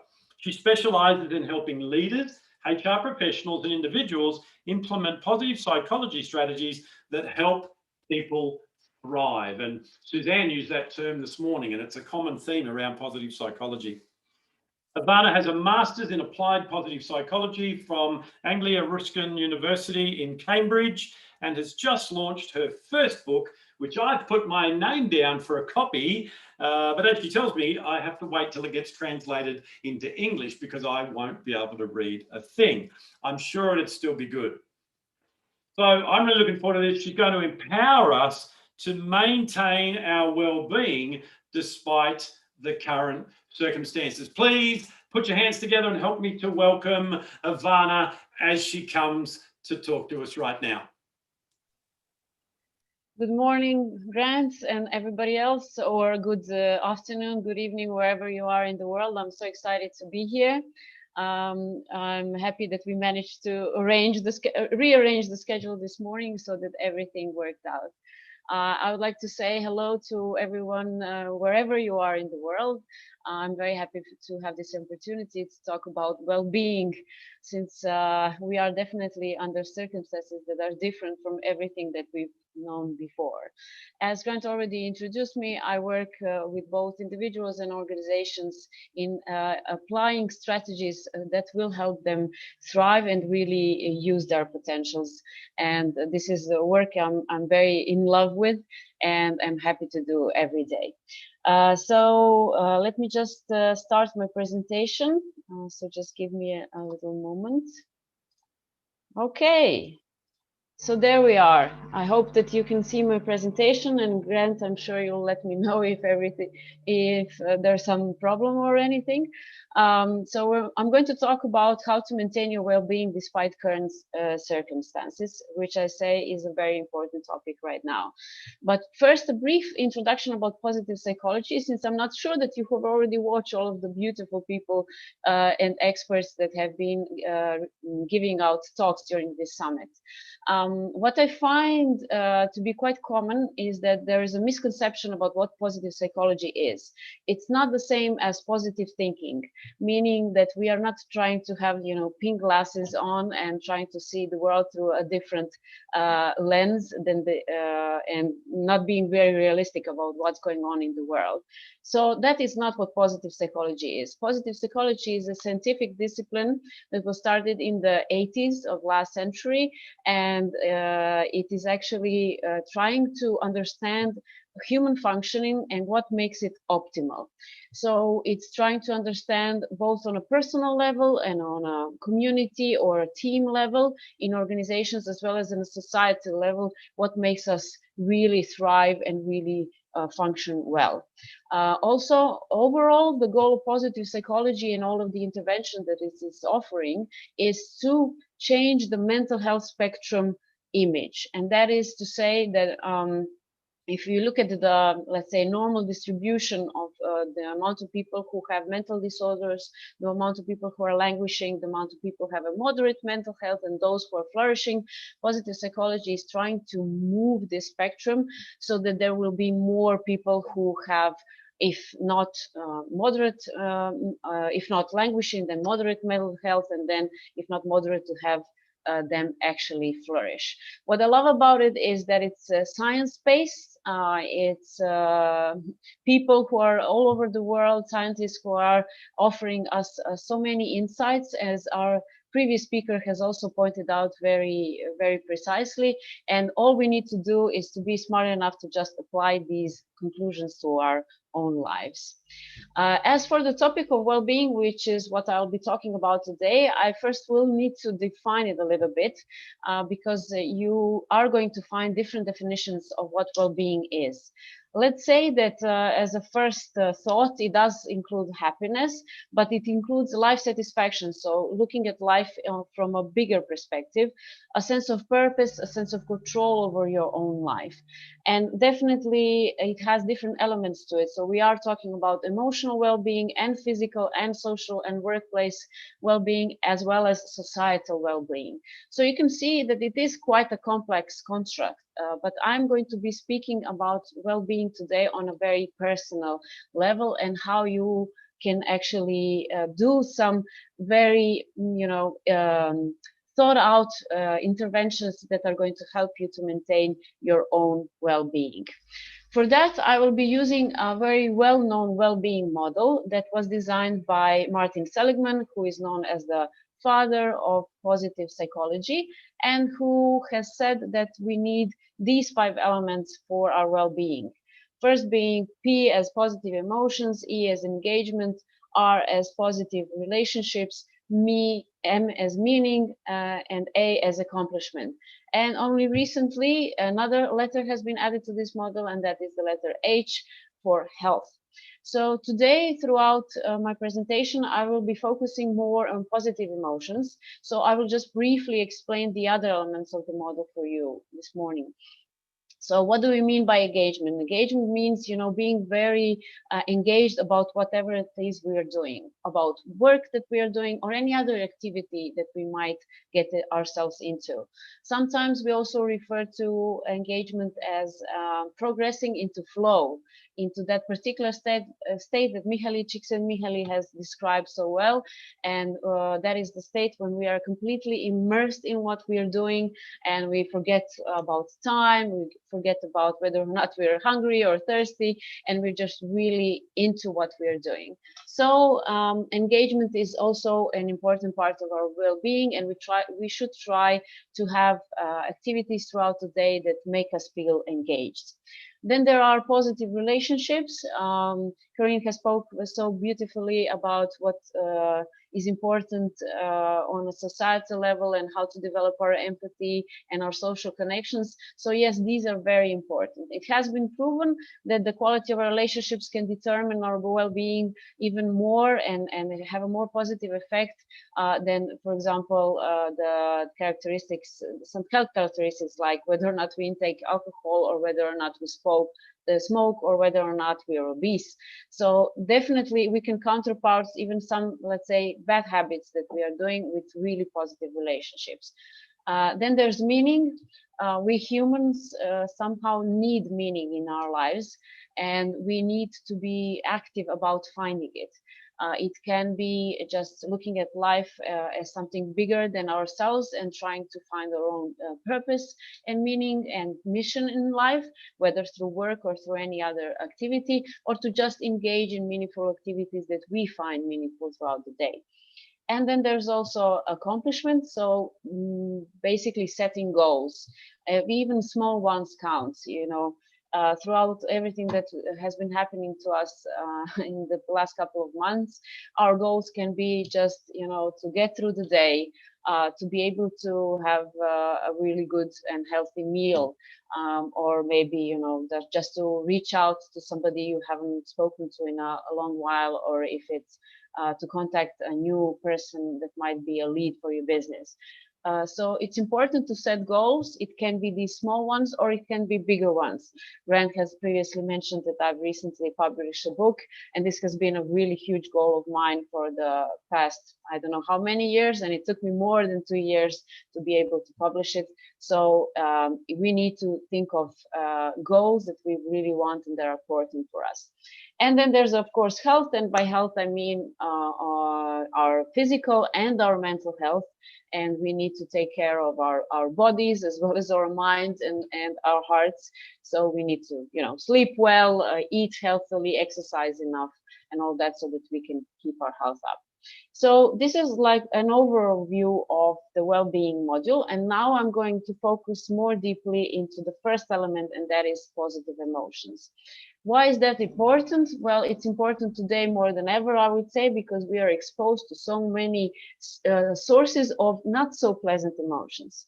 Sometimes people ask me, so if you're saying that there are positive emotions, you mean to say that there's also negative emotions? Well, just to be, very, let's say practical, yes, but by negative, we don't mean that these emotions do not serve a purpose. All emotions have a certain purpose in our lives. However, we want to make a distinction in between those that are positive, so more comfortable emotions, and those that are negative, so more uncomfortable emotions. And definitely, if we are, let's say, exposed to a lot of negative emotions, we know that this can take a toll. As Karine has already mentioned, our brains are primed so that we take the negative emotions, let's say, more seriously and more intensely, so that we need more positive emotions to balance each other out. So when we speak about positive emotions, probably some come to mind, and these are most common ones like joy or happiness. However, there's a lot more positive emotions. For example, peace. It's something that is very important at this moment in time. And because we are so, let's say, exposed to a lot of bad news and everything that everything that's happening in the world, it is even more important that we try to find our own inner peace. By the way, there is research that has been done that has proven that people who are watching the news on a regular basis are feeling more depressed, more anxious, more stressed out, and are overall less happy with their lives. To be honest, I'm not surprised. I'm guessing that you're not surprised either. And I think it's very important to stress this out now. Yes, we do need to stay informed, but if you have the habit of watching the news, from morning till before you go to sleep, on TV, on your phone, or reading the newspaper, it's definitely too much to take in at this moment, and we should be more careful about how much of these negative news we are taking in. Now back to other positive emotions. As I mentioned, there's more than just the few. There's enthusiasm, there's inspiration. And I'm sure that you can remember many times in your life when inspiration was great, and something that gave you a really good inner feeling. Then there's awe. For example, when you're looking at a beautiful sunset or a beautiful landscape and you're just admiring the beauty in front of you. Then there's relief. I'm sure you can relate to that after something that you were very stressed out about has ended and you start to feel a great sense of relief. Then there's contentment, which is not as intense of an emotion, but definitely something that we can live with and we find pleasant. Then there's pride, in a very positive sense, when we take pride in whatever it is that we have achieved, or we take pride in our kids or in our family and what they have achieved for themselves. And then there's hope and so many other positive emotions. So according to some research, it's more than 40 positive emotions that we can pinpoint. So when we speak about positive emotions, we're not thinking about, the happy, sparkly, joy type of positive emotion, but all of these others that all have a service and a purpose in our lives. And why are these positive emotions so important? This is one other thing I wanted to point out. There is, you've probably heard of Dr. Barbara Fredrickson, who is one of the most prominent scientists in the field of, and she is the author of Broaden and Build theory, which to sum up means that positive emotions are the ones that broaden our awareness and over time enable us the building of our resources. Meaning that positive emotions are not only, nice and they feel pleasant to us, they make us think differently. So that's why it's very important right now to give an emphasis on positive emotions and to somehow induce them in us. Because, you know, when you start to feel bad and you start to think in negative patterns, you sometimes spiral down and you can't see the light at the end of the tunnel. Well, you can't even when you are stuck in those negative emotions. So you need a boost of positive emotions to get you out of that negative thinking as well. So this is a very important service of positive emotions. And now I'm going to give you some ideas on how to induce positive emotions in you personally. This is very focused on you. Of course, if I would be presenting to people who are HR managers or leaders in companies, then there are some things that are the same, and again, there are some things that are different, and they relate more to workplace well-being. So, how can you induce positive emotions in you? I've mentioned before the emotion of peace. And mindfulness is a great source of peace and calm. So if you haven't tried mindfulness yet, I definitely recommend that you try to engage in some techniques that are going to help you out. One of the very, let's say, simple and basic ones is conscientious breathing. So even though this is a presentation, I'm going to invite all of you that are watching right now is to try a little breathing exercise with me. So wherever you are, whether or not you're standing or sitting, please try to engage in a couple of deep breaths with me.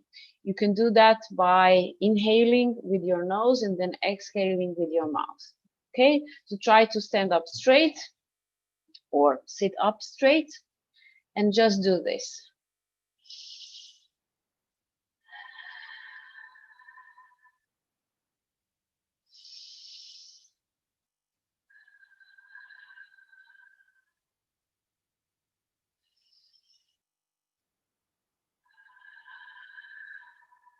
You can do this in your own rhythm. You don't have to follow mine. Just do a couple more.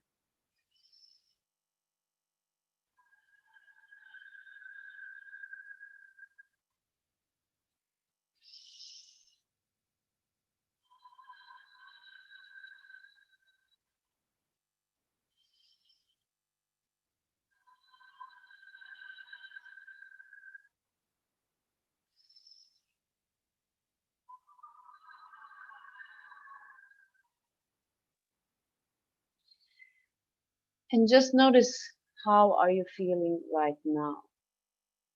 I'm pretty sure you feel at least a little bit more relaxed than you did when we started out this exercise. And that is the point of mindfulness. I can also notice that I've started to speak a little bit more slowly. So yes, I'm also more relaxed by doing this. It has been shown that it's enough to breathe in a deep way like we just did right now, 6 times in order to reset our nervous system. So if you find yourself in a panicky state or really, really stressed out or anxious about something, it's really good to start this conscientious breathing. It's something that we all have wherever we are, you know, available, and that is what is so powerful about it. I will tell you how I use it personally. For example, when I'm in traffic and there is a situation that stresses me out, for example, I almost got into a car accident.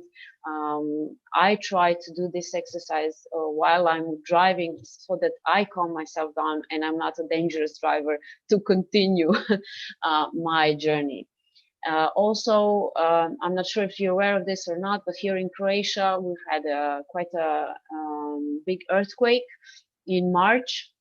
It was a 5.4 earthquake, and I know this is not, you know, the highest in the scale, and there have been more devastating earthquakes throughout the world previously.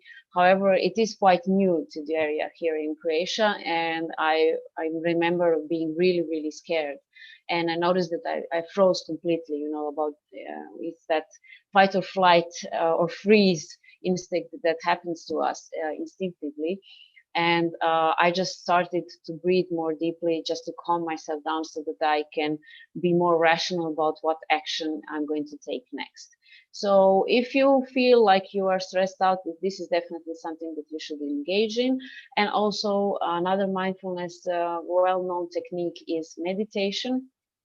I myself have been a practitioner for the past 8 years, and it is a practice that has helped me out tremendously to keep calm. So when something stressful happens, I'm not thrown out of my balance that easily, or even if I am, the amplitude is not that high, and I can get back to my calm state more quickly and more easily. So I suggest definitely you try one of these practices out. If you're regular at it, then it helps you to just build your resources, and then you're able to be more resilient to whatever is happening around you. Then there is exercise. We all know that exercise is good for us. It's not good only for our health, but also for our psyche. So it's important to get out and move.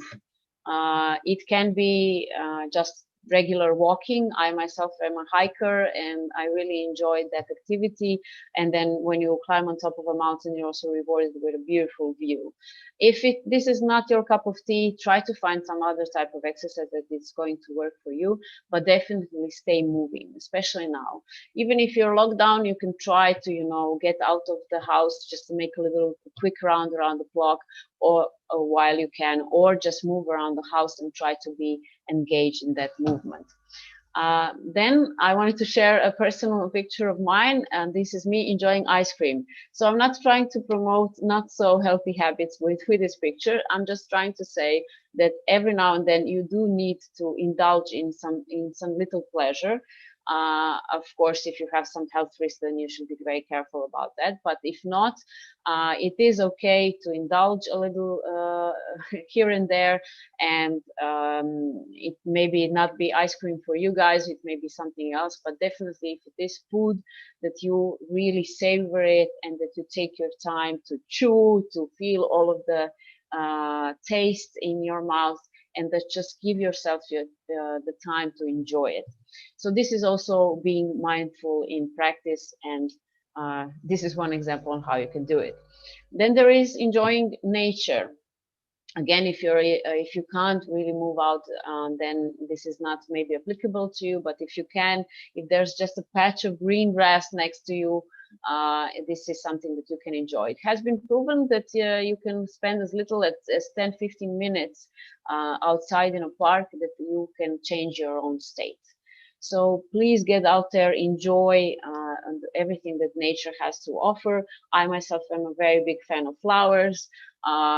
During springtime, which I know Australia is in springtime now, as we are here in autumn in Europe, it's just beautiful and flowering and flourishing everywhere. So please take the time to enjoy it.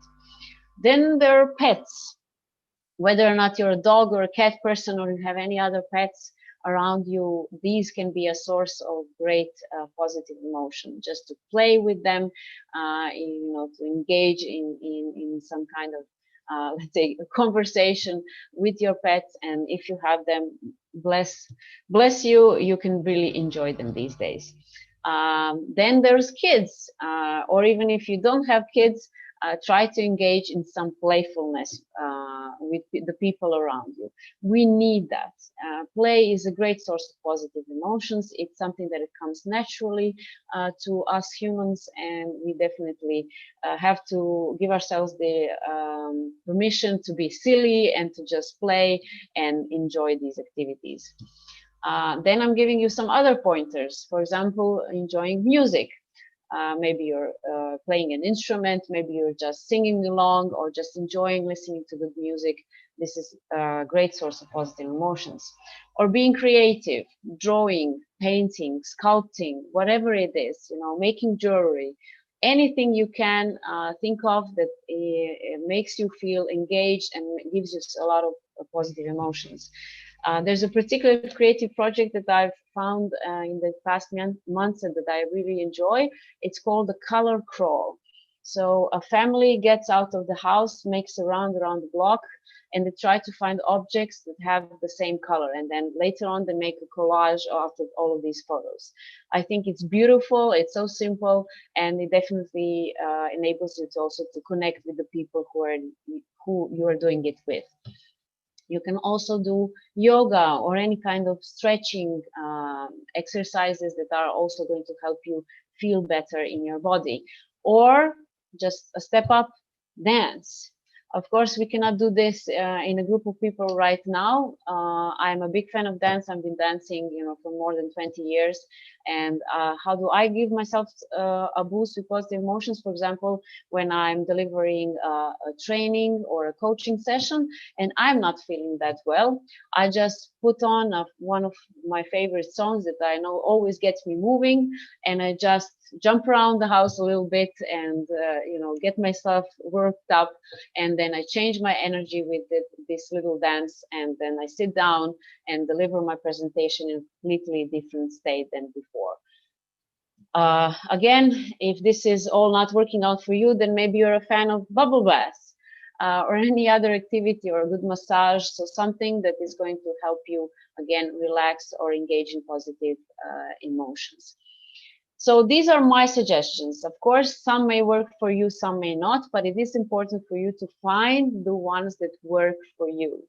And especially now, as I said, because we are just exposed to a lot of sources of potential negative emotions, we need to be more deliberate about engaging in positive emotions. Okay, so put something of this or any other idea that came to the top of your mind on your schedule, and just to make sure you do something like this for yourself throughout the day, and probably and would be beneficial if you would do something like this every day.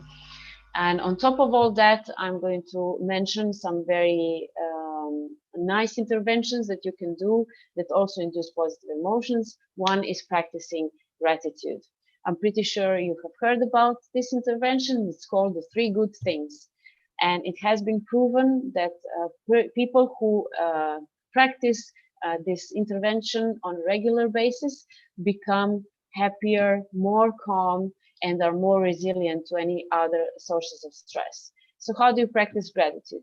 You can just, wherever you are, stop for a moment and say, oh my God, I'm so grateful right now for example, being here, being able to deliver this presentation for you, or I'm happy that I am still quite healthy.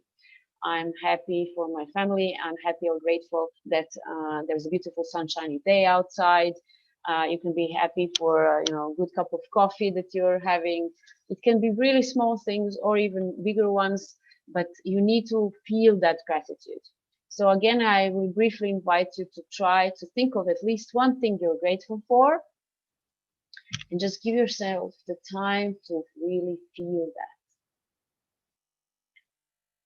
Oh my God, I'm so grateful right now. To be honest, for the internet, because it's enabled us to reach out to each other, to connect, or whether or not we are in the same part of the world, and it's enabled us to continue also working and to be connected with the relatives I might not be able to see on a regular basis in person. I really am grateful for that. So when you give yourself the time to feel that gratitude, it's like a warm, fuzzy feeling that flows all over you, and it completely changes your energy. So if you haven't had the habit of practicing gratitude on a regular basis, I suggest you try to do that. It's a great thing to maybe also journal what you're grateful for, and you're going to find that over time you're finding more and more things to be grateful for. And it's a great exercise you can do with your family before you go to sleep, just to chat and ask each other, okay, what are you grateful for today? What good has happened today? And this can be a great source of also connecting all of you together. So I hope I have given you enough very practical tips on how to not only maintain, but to just give a rise to your level of well-being. And my conclusion would be that tough times don't last, but tough people do.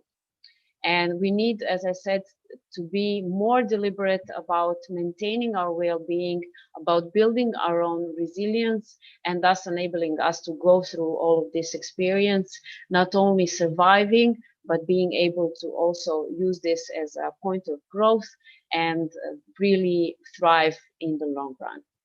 I want to thank you for being present in this presentation. I hope it has been useful for you, and I'm looking forward to your questions. Fantastic. Absolutely love that. Wow. I was listening to you and just giving people a chance. I've asked them to type in their questions because we've got a couple of minutes to answer a couple. I was just going through the list and I typed out something, and you know, so I live right on the Botanic Gardens, the largest botanic gardens in the Southern Hemisphere. So I love to get out every morning, go for a walk, you know, to start my day, just get my head clear. I listen to some podcasts, I do some meditation, some reflection. I get to go up some hills so my heart gets pumping, and I get to do some flat stuff as well. And I get to get in nature. And then I get to come home and my toy poodle is waiting for me, and she loves to jump all over me. So, hey, I was ticking those things off, and I'm going to continue to do them. So thank you so much. I know from the comments that were coming through that people are, you know, getting some great ideas there. We really wanted to make this a practical summit that said, hey, we're going to look after ourselves right now. What can we do? How can we apply positive psychology, emotional intelligence? So thank you so much, Ivana, for sharing that with us. I'm sure that everyone will join with me to say it's really, really, really helpful. So thank you. Thank you. It's been a great pleasure being here. If there are any other questions you want to ask me, you can always connect with me on social media, especially on LinkedIn, where most of my content is in English, and I'm looking forward to meeting all of you beautiful people. Fantastic. Well, there's a Praise has said that she's already typed her question. I think it must have been a little bit earlier, so I'm not able to find it in the chat. So Praise, if you could just type in your question again, that would be fantastic. People saying thank you everywhere. Just while Praise is typing her question, I've seriously got things buzzing and beeping everywhere. Everyone contacts me on all these different, you know, medias, and you know, there's this whole thing. There's a thinking out there that's contrary to what you and I believe, and that is that there are positive and negative emotions, and people are actually speaking against that and going, no emotion is positive or negative. They're all, you know, there for a reason. And I just want to make a distinction. I would agree with you that there are, and with all the research, that there are definitely positive and a negative emotion. There's no such thing as good and bad emotions. I think that's the distinction that people get mixed up. All emotions are good because they serve a purpose of being a cue and a clue of what's going on right now so that we can navigate through that. However, there are definitely, in my understanding, as it is in yours, there are definitely positive and negative emotions. If I could just add to that a little bit,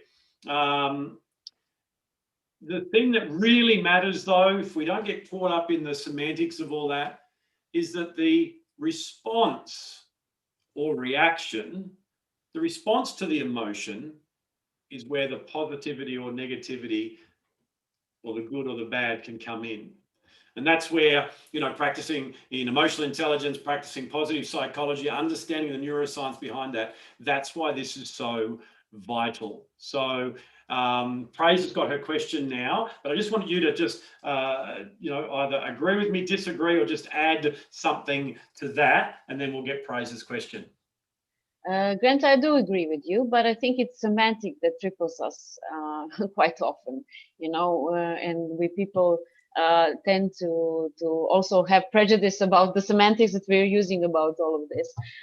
So I try not to, you know, sweat the small stuff, and I just try to speak in terms of what is of practical use or not. As I said, positive emotions serve a different person than negative emotions, so they make us think differently, and that's why it's important for us to be active creators of these emotions in us, not just to wait that something from the outside induces these emotions in us. We need to be very deliberate and have routines and have sessions, or however you want to call them, that are going to enable us to experience positive emotions, so that we can actually change the way we think, and we start to be more optimistic and not so stressed out as everything that's happened around us. Yeah, fantastic. Totally agree. And we get tied up in the semantics and we miss the message. We throw the baby out with the bathwater because we're fighting over, whether it's exactly right.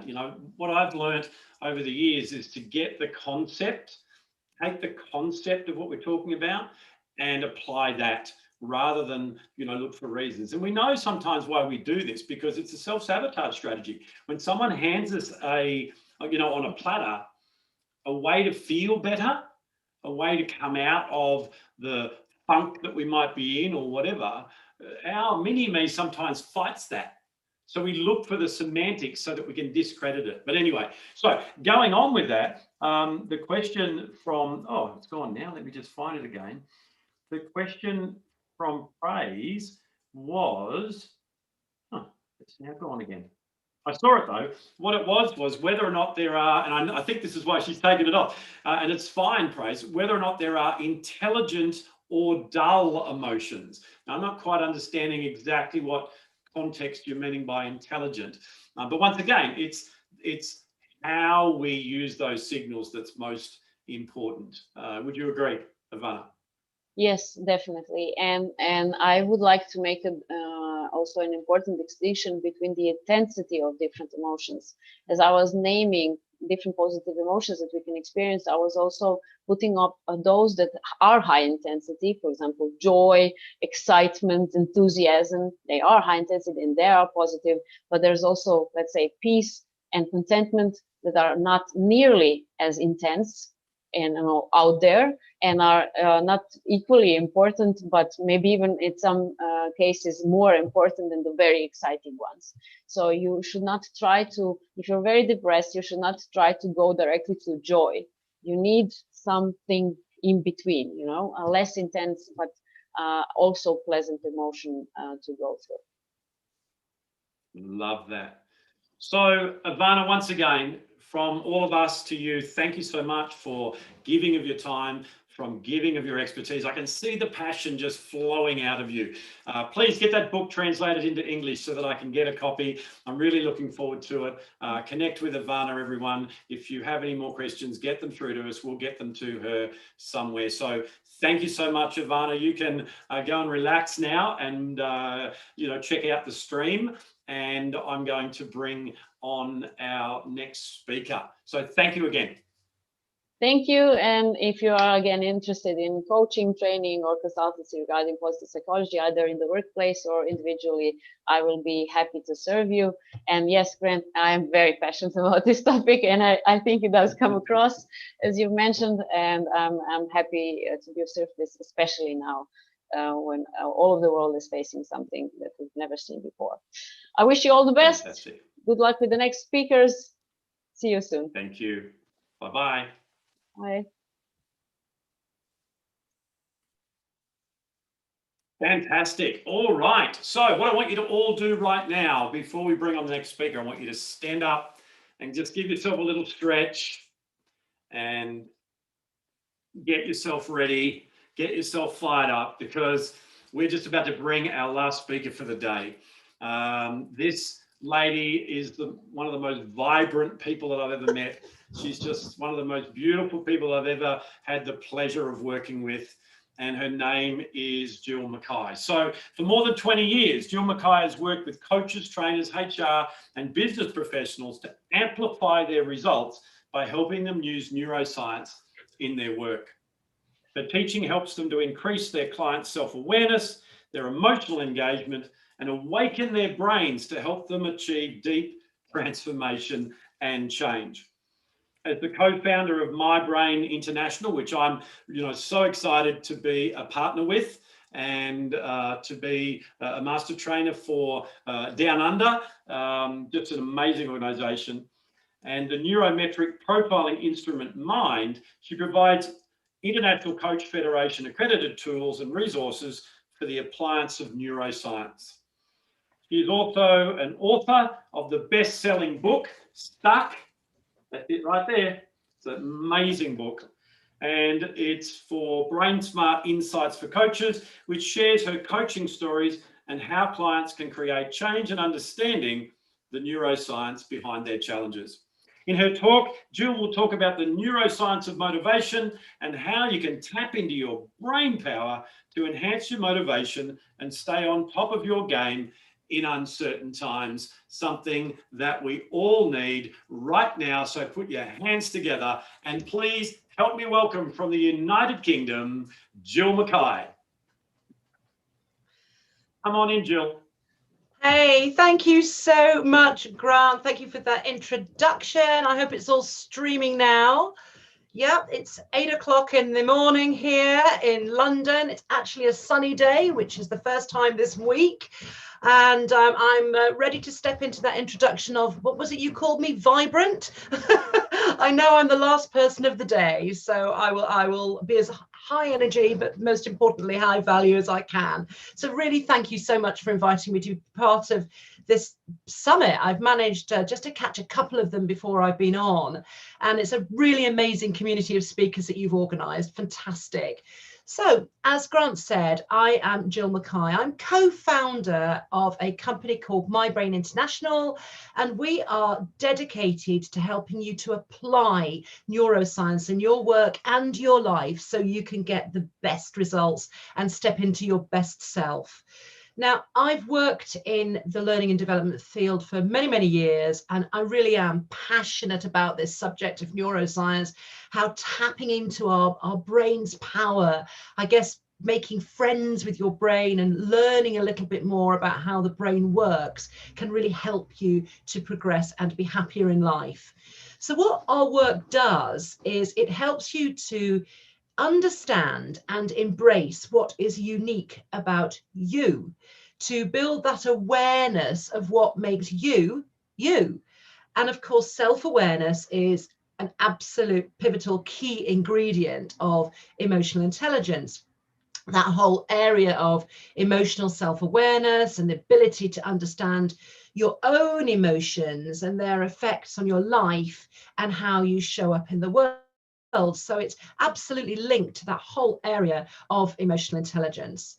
So in the My Brain business, I'm a coach, I'm a trainer, and as Grant said, I'm an author of my book, Stuck, Brain Smart Insights for Coaches. And today I'm going to be shining a light on one of the chapters specifically in my book, the neuroscience of motivation, and giving you a sneak peek inside your brain. So it's only 8 in the morning, as I said, here in London. I am aware that I am the last speaker on the agenda today, and it's 7 o'clock in Australia and late night, perhaps very early in the morning in the US. So I promise I'm not going to get too technical. I'm going to keep it relevant all the way through and without using too many slides. I used my book as a prop. I've got my brain to use as a prop as well. But I'm going to start with a story. A story of a little girl called Anna, a little girl who loves to play outside. Now, Anna has a large garden. She's got a fantastic tree house and lots of areas to play hide and seek with her brother. And every morning she leaps out of bed, she pulls open the curtains, and she's always happy when she sees a bright, sunshiny day, because she knows then that that means she's going to be able to play outside. But one morning, she wakes up and the room seems a little darker than usual. And she wonders what that means. And when she opens the curtains, she sees that it's raining. Oh no, she says, I can't play outside with my friends. What on earth am I going to do? She looks down at her dolls in the toy box. She looks over to her books on the bookshelf and her games, but she just can't get excited. This is rubbish. I'm just going to go back to bed, pull the covers over my head and wait until the sun comes out. So imagine that you're Anna. You know, like Anna, we all know how it feels when our mojo or our motivation to do something, when it turns south, when it wanes. And sometimes it really is quite challenging to spark ourselves into action again. So I'm going to be taking you on a journey into the brain to understand what is happening, to share some ideas from some academic research, some current research, and I think most importantly, to give you some insights as to what you can do to give yourself a boost of motivation when you need it. Knowing that you'll be working with your brain and making friends with your brain, not against it, no matter whether it is a rainy day or a sunny day. So the world of neuroscience has really opened up in recent years, because no longer do scientists have to rely totally on the results of autopsies, so cutting up dead bodies, or from observing behavior of rats in labs, in experiments, or from investigating people who've got some sadly severe neurological conditions. These areas, of course, give us great insights, but in the world is the wonder of technology, and that has really helped our growth in knowledge, and it's helped us to take a look inside healthy brains of healthy human beings, and therefore be able to look at that physiological basis of human behavior. And what this has done is it's massively opened up that whole brain science area to all of us who are interested in psychology, behavioral sciences, human behavior, and the whole learning and development area. So now the neuroscience field is no longer just applicable in medicine or in the clinical medical sphere, but we're also able to bring it into the world of business and into day-to-day life. And it really is becoming increasingly useful for us all to be able to understand a little bit about our brains so we can interact with the world more effectively. Now, a bit of a red flag, inevitably neuroscience is becoming popular and fashionable. You know, it's topical. So like perhaps with the US election, there's a lot of fake news around it. So if you pick up any magazine or some magazines, you may find a page on your neuro horoscope or some adverts for a neuro vitamin pill. And I even saw an advert online the other day for a neuro pool cube to guarantee that you pocket all the balls on the pool table. There's a lot of neuro nonsense. So what we do in our business is we bridge the gap between the weighty academia out there, that great stuff, but it's difficult to access. We bridge the gap between that and all that neuro nonsense to make neuroscience really accessible and relevant to people in everyday life and also in the business world. So it's all about in our business for making it useful to you so that we can all understand ourselves better, build that emotionally intelligent self-awareness, better relationships with yourself and others, so that you can create positive change and take those positive steps in your life. So I'm going to take a positive step now into the subject of motivation. And this is a key area that I coach my clients around, or work with my clients around. So as Grant did before, let's have a stretch and let's take a breath and learn how we can help Anna. Yeah, it's more than just moving side to side, Grant. Learn how we can help Anna to have a wonderful day despite the rain outside. And I want to start with a new term, or it was a new term to me, called brownout. Yeah, brownout. Have you ever heard of brownout? I hadn't until I read an article. You will most likely have heard of blackout. So we all know that blackout means that the power is lost, so such as electricity.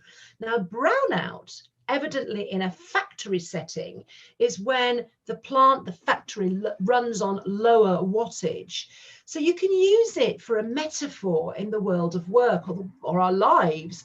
It's a way to describe when people are just not firing on all cylinders, where their spark is disappearing, they're running on lower wattage, they're becoming disengaged and demotivated. Now, this was coined from a company called Corporate Balance Concepts, and in their research, they reported, let me just check, that around 40% of the 1,000 executives that they surveyed suffered from some sort of brownout and an associated lowering of motivation and engagement. Guys, that's 400 people out of 1,000 in this piece of research. It really is food for thought, certainly at work. And we all know how that lack of motivation feels. Like Anna, in my story, it just feels rubbish, and it can easily spiral into us beating ourselves up. Now, brownout doesn't just happen at work. It happens all the time. It can happen in all contexts of our lives. So what can we do about it? How can we avoid this thing called brownout, this new term that we've learned today? And how can we define motivation and learn what to do about it? So, simply put, motivation drives our behavior. We all have different reasons for getting up in the morning, doing what we do every day. But on some days, it just feels harder than others, like Anna, you know, to get up when your alarm goes off, to go perhaps for a run, or to focus on your goals for that day at work, or to make 2 sales calls in the morning, or to help your kids with their homework, when all you really want to do is hunker down under the duvet, have a duvet day and watch Netflix. You're really experiencing brownout there. So human beings, we're driven to undertake activities that reward us or remove us from threat or punishment. Threats in our ancestors' time could be, an Amazon purchase last night, a saber-toothed tiger. Or nowadays, the saber-toothed tiger could be an angry manager at work.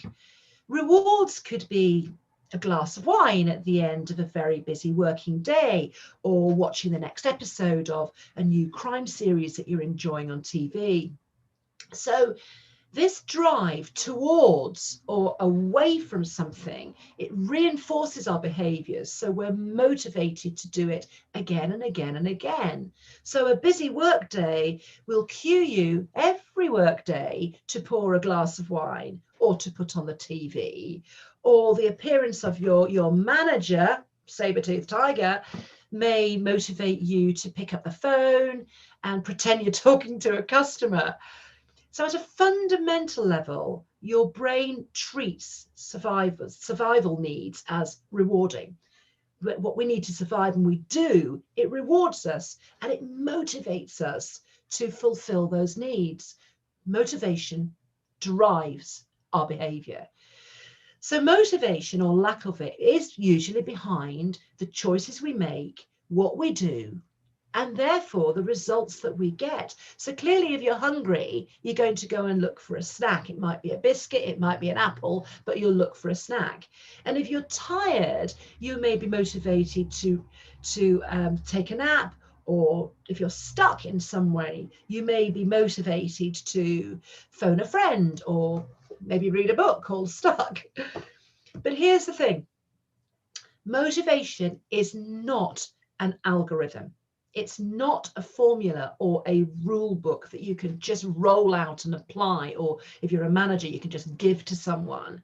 You know, we all have different experiences, different contexts, different backgrounds, different DNA, different goals and dreams. You know, the list goes on.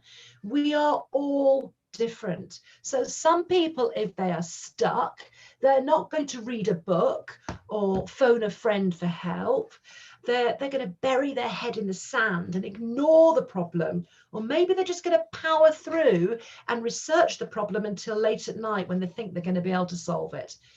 The key is we're all motivated to do things in different ways. So I want to share with you 2 basic categories of motivation that are helpful to understand what is going on. And I'm going to show some PowerPoints at this point. I don't like talking too much over PowerPoint. So periodically, I'm going to come back and speak to the camera to make this a bit more conversational from my home office. So I'm going to show you some slides when I'm giving you some definitions, or when I'm explaining some of the models or the academics that you can use. And then right at the end, I'm going to have a big summary slide of everything that we've talked about today and a link to where you can access all of my research references of what we've covered today. So let's do a little bit of sharing, see if we can successfully do that. I'm absolutely sure the technology will work, and we're on. Here we go. Fantastic. The tech's fantastic. So here are two broad categories of motivation.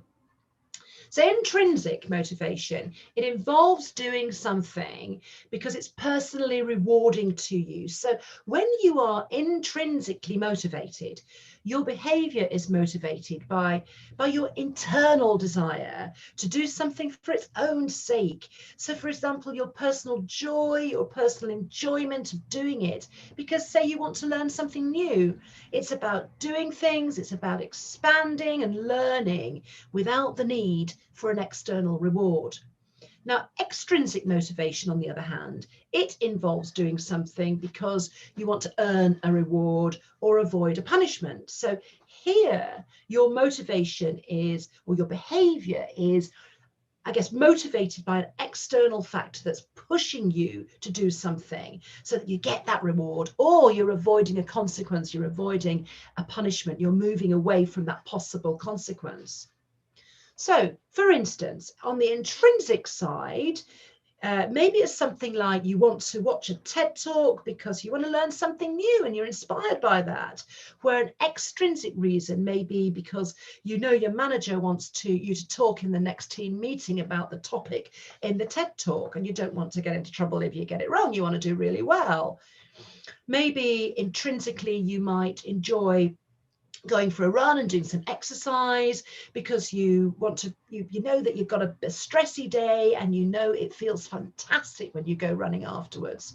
Whereas an extrinsic reason could be that you wanting to go for a run because you want to lose some of that lockdown weight, you don't want to pay at your local slimming club, or your doctor's told you that you have to do it for health reasons. That's an extrinsic reason. And maybe you're motivated perhaps to clean up your home office like I did because you want to feel organized and you love a tidy space. Well, that's an intrinsic reason. Or maybe that motivation comes to clean your home office because you have a Zoom call with your team, or you're coming online to speak and you don't want to have a messy environment or be teased about the environment behind you. Now that's an extrinsic reason. So intrinsic and extrinsic. But either way, all of our reward systems, whether it's intrinsic or extrinsic, our reward systems in the brain are all about this neurotransmitter called dopamine that I'm sure you've heard of. This is made in the brain and it's released when your brain is expecting a reward. And when you come to associate a certain activity with pleasure, whether it's that glass of wine after a busy day, or whether it's a snack when you're hungry, that lovely apple, just anticipation of it can be enough to raise your dopamine levels. So the brain, here's the brain, if you can see the little screen, it has around 86 billion neurons. It's an extraordinary amount, but only a tiny little amount of them, around 20,000 of that 86 billion neurons, only a tiny little bit of them generate dopamine. Most of them are in the middle part of the brain, the emotional part of the brain, those midbrain structures, and the prefrontal cortex, this top part of the brain, the thinking part of the brain. Now, I love this quote from evolutionary psychiatrist, what a job title, Emily Deans. Dopamine is what makes humans so successful. So researchers have actually found that human beings have about 3 times as many dopamine producing neurons in their brains as other primates and higher order animals. So dopamine has other jobs such as motor control. A loss of dopamine is apparent in Parkinson's, for instance. So the drugs for Parkinson's are to help more dopamine receptor sites. It's also, it works where it's apparent in and needed in planning and some prefrontal executive functions. And of course, it gets a lot of attention in the study of addiction when reward moves to perhaps dangerous cravings. Now, if you get rewarded, you're going to feel that lovely burst of dopamine. So you're going to want to do it again. So dopamine doesn't just make you feel rewarded in the moment. It's also what I call the incentive, the motivation neurotransmitter. It helps the brain to feel more motivated to do something again. So then your body has the energy, it feels energetic enough to pull that lever again and again. So it really does underpin your motivation. And the trick is to work out what it is that rewards you, so what you are moving towards, what you're moving away from, so that you can get that dopamine hit and do things that are engaging and helpful and additive to your life. Now, a little bit of a red flag here. It is important to just warn ourselves and tread carefully by waving this red flag. Tread carefully with extrinsic rewards, those external dopamine boosters. If you're attempting to motivate others, for instance, so if you're a parent with your child or a manager with your team, studies have shown that offering too many rewards for activities that people are already pretty intrinsically motivated to do anyway, it can actually have the opposite effect, and it can decrease motivation. So it can make the activity start to feel like work, and it can kill any underlying intrinsic motivation that was there in the first place. So what's happening is that those rewards can crowd out and undermine what they're doing, what the person's doing, and that's called over-justification. And it can also be called the undermining effect as well. So if you work in business and you're looking to incentivize your staff and give them lots of bonuses or feedback, just be careful, be sincere. And also a really good strategy is to ask them what motivates them in the first place. You know, a one size, as I've said, does not fit all. And sometimes we assume that throwing money as cash incentive is going to be automatically motivating. And a lot of motivation research, neuroscientific based research, involves money. Money is a strong emotional trigger for a lot of people. And it's an area called neuroeconomics. So I want to just explain an experiment that was done in an over-justification area to look at this. And it, yes, as the picture said, it involves pizzas. So this was an experiment in a successful factory. It was a semiconductor factory. Employees were paid really well. Employee engagement was pretty high. They enjoyed their jobs. And they were given in the experiment a number of different incentives at the beginning of every day to look at their motivation, and the measure was going to be productivity. Was the productivity going to increase or not? Now, one group, there were four groups. One group was told that if they hit their targets, they would get a bonus of $30 a day. That's pretty high. Another group were offered pizza vouchers. A third group were told that they would receive a note of thanks from the chief exec. And employees in a fourth group weren't offered anything. Now, who do you think was the winner? Yep, the picture gives it away. It was the pizza voucher with a 7% increase in productivity. And interestingly, the CEO's note of thanks was a pretty close second. And the cash came third. But on the second day, the cash incentivized group performed 14% worse than the employees who weren't given any incentive at all. And I think it's really interesting that the effect of the cash bonus, it could be, you could summarize it as increasing costs for the company because they're shelling out buckets of $30, but also decreasing employee motivation and productivity. But also what was interesting was that the pizza vouchers were used at lunchtime so that the employees could enjoy eating together. It was really interesting collaborative motivation. So don't be put off extrinsic rewards. Praise, bonuses, or as the slide says, prizes, they can work for those sort of dull tasks when there's little intrinsic motivation in the first place. You know, so we all know that, say, star charts work for kids, and for us adults, I find it really motivational to tick off those tasks I don't enjoy from my to-do list. Here's my list for this week. And it really is motivational just to tick it off. So, and tangible extrinsic rewards, so that cash incentive, that praise, they may even result in unexpected motivation. So you might actually learn something new. So an example for me, for instance, motivating myself to do my admin first thing in the morning, I then reward myself with a cup of tea and a biscuit at 10 o'clock. And during building that habit and laying down those rewarding neural pathways and those dopamine boosts, I've learned to be more productive. I've learned to use some productivity tools to help me be even quicker at doing my admin first thing in the morning. Right, so I'm going to stop the share now just for a few minutes and come off slide again, take a short break, and I'm going to summarize this section for you. So we've talked about intrinsic and extrinsic motivation. We've talked about dopamine as an incentive neurotransmitter, and to be careful not to over justify or undermine with too many extrinsic rewards. So something you can do for yourselves of an exercise after this or another day, just ask yourself, what am I intrinsically motivated by, and what am I extrinsically motivated by? Just give yourself some time to think about these, and it could very well lead to an interesting list. Simple questions. What do I find rewarding, both intrinsically and extrinsically, internally and externally? Ask yourself those questions. Now, for the rest of this session, we're going to mainly look at the intrinsic side.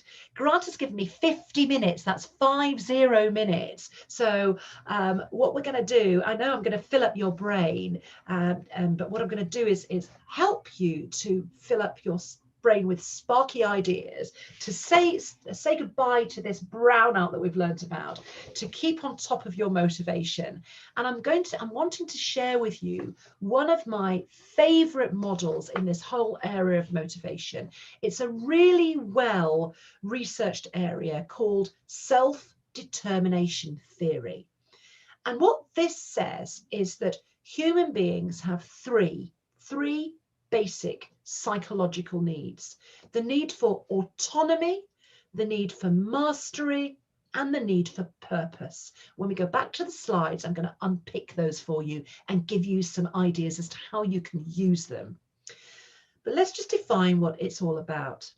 Self-determination, if you think about the definition of the word, it helps you feel that you have control over your choices and your life. And self-determination has a big impact on your motivation. Of course, we're all going to feel more motivated to take some action when we feel that what we do has an effect on the outcome and it affects us positively. So self-determination theory grew out of the work of two psychologists, two gentlemen, Edward Dacey and Richard Ryan. They first introduced their ideas way back in the 1980s. In 1985, they had a book called Self-Determination and Intrinsic Motivation in Human Behavior. That's a grand title. But what's great is that whilst it was initiated in the 80s, it really has evolved. It's continually been researched, and it's been researched increasingly in the neuroscience area to link these intrinsic motivators to the brain so we can learn even more. So back to some slides. Let me go back here. I'm always worried that I put it on the wrong thing. Here we go from the, where we go, we've been through that. Let's do from the current slide. We've done that one. Here we go. Self-determination theory. So these are the areas of autonomy, mastery, and purpose. I'm going to break them down for you and look at some of the neuroscience that underpins them. So autonomy, it's around the freedom to choose the work that you do, to live your life the way you want it, and choose the work that you do, the way you do your work, and your ability to make decisions. Often this is the reason that people leave the corporate world to work on their own. They're looking for that motivator of autonomy. Mastery is about building your expertise. It's about learning. It's about building an expert status and deepening your knowledge so that you feel that you can add value, you can do your best work. But I also like to add confidence in here, because mastery gives us confidence to take action. And purpose is about understanding your why. It's about connecting to the reason that you're doing this work or living your life the way that you're living it, and the contribution that that makes to the world. So let's share some autonomy research. So this piece of research that I love, and you can see that it was a collaboration if you look at the reference at the bottom. This was a collaboration of researchers from many areas, from Reading in the UK, Rochester and California Institute of Technology in the US, and also Tokyo in Japan. They looked at this thing that's called self-determined choice, using brain scans. So they were scanning all the participants throughout the whole experiments. Participants played a timed, quite a challenging puzzle task using a stopwatch.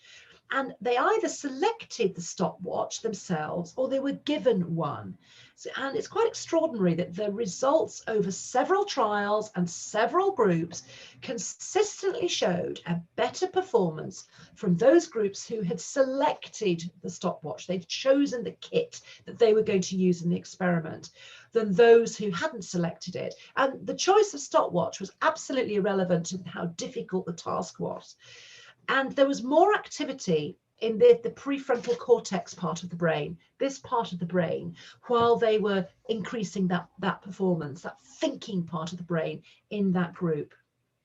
And also autonomy, it opens up this whole topic, this whole area of curiosity. So if you have freedom to experiment, then of course you're going to open up your ideas rather than narrowing them down, and that's motivating. So this one was a Californian study. You can see the reference at the bottom. I've got a link at the end of this to show you all of my references if you're interested.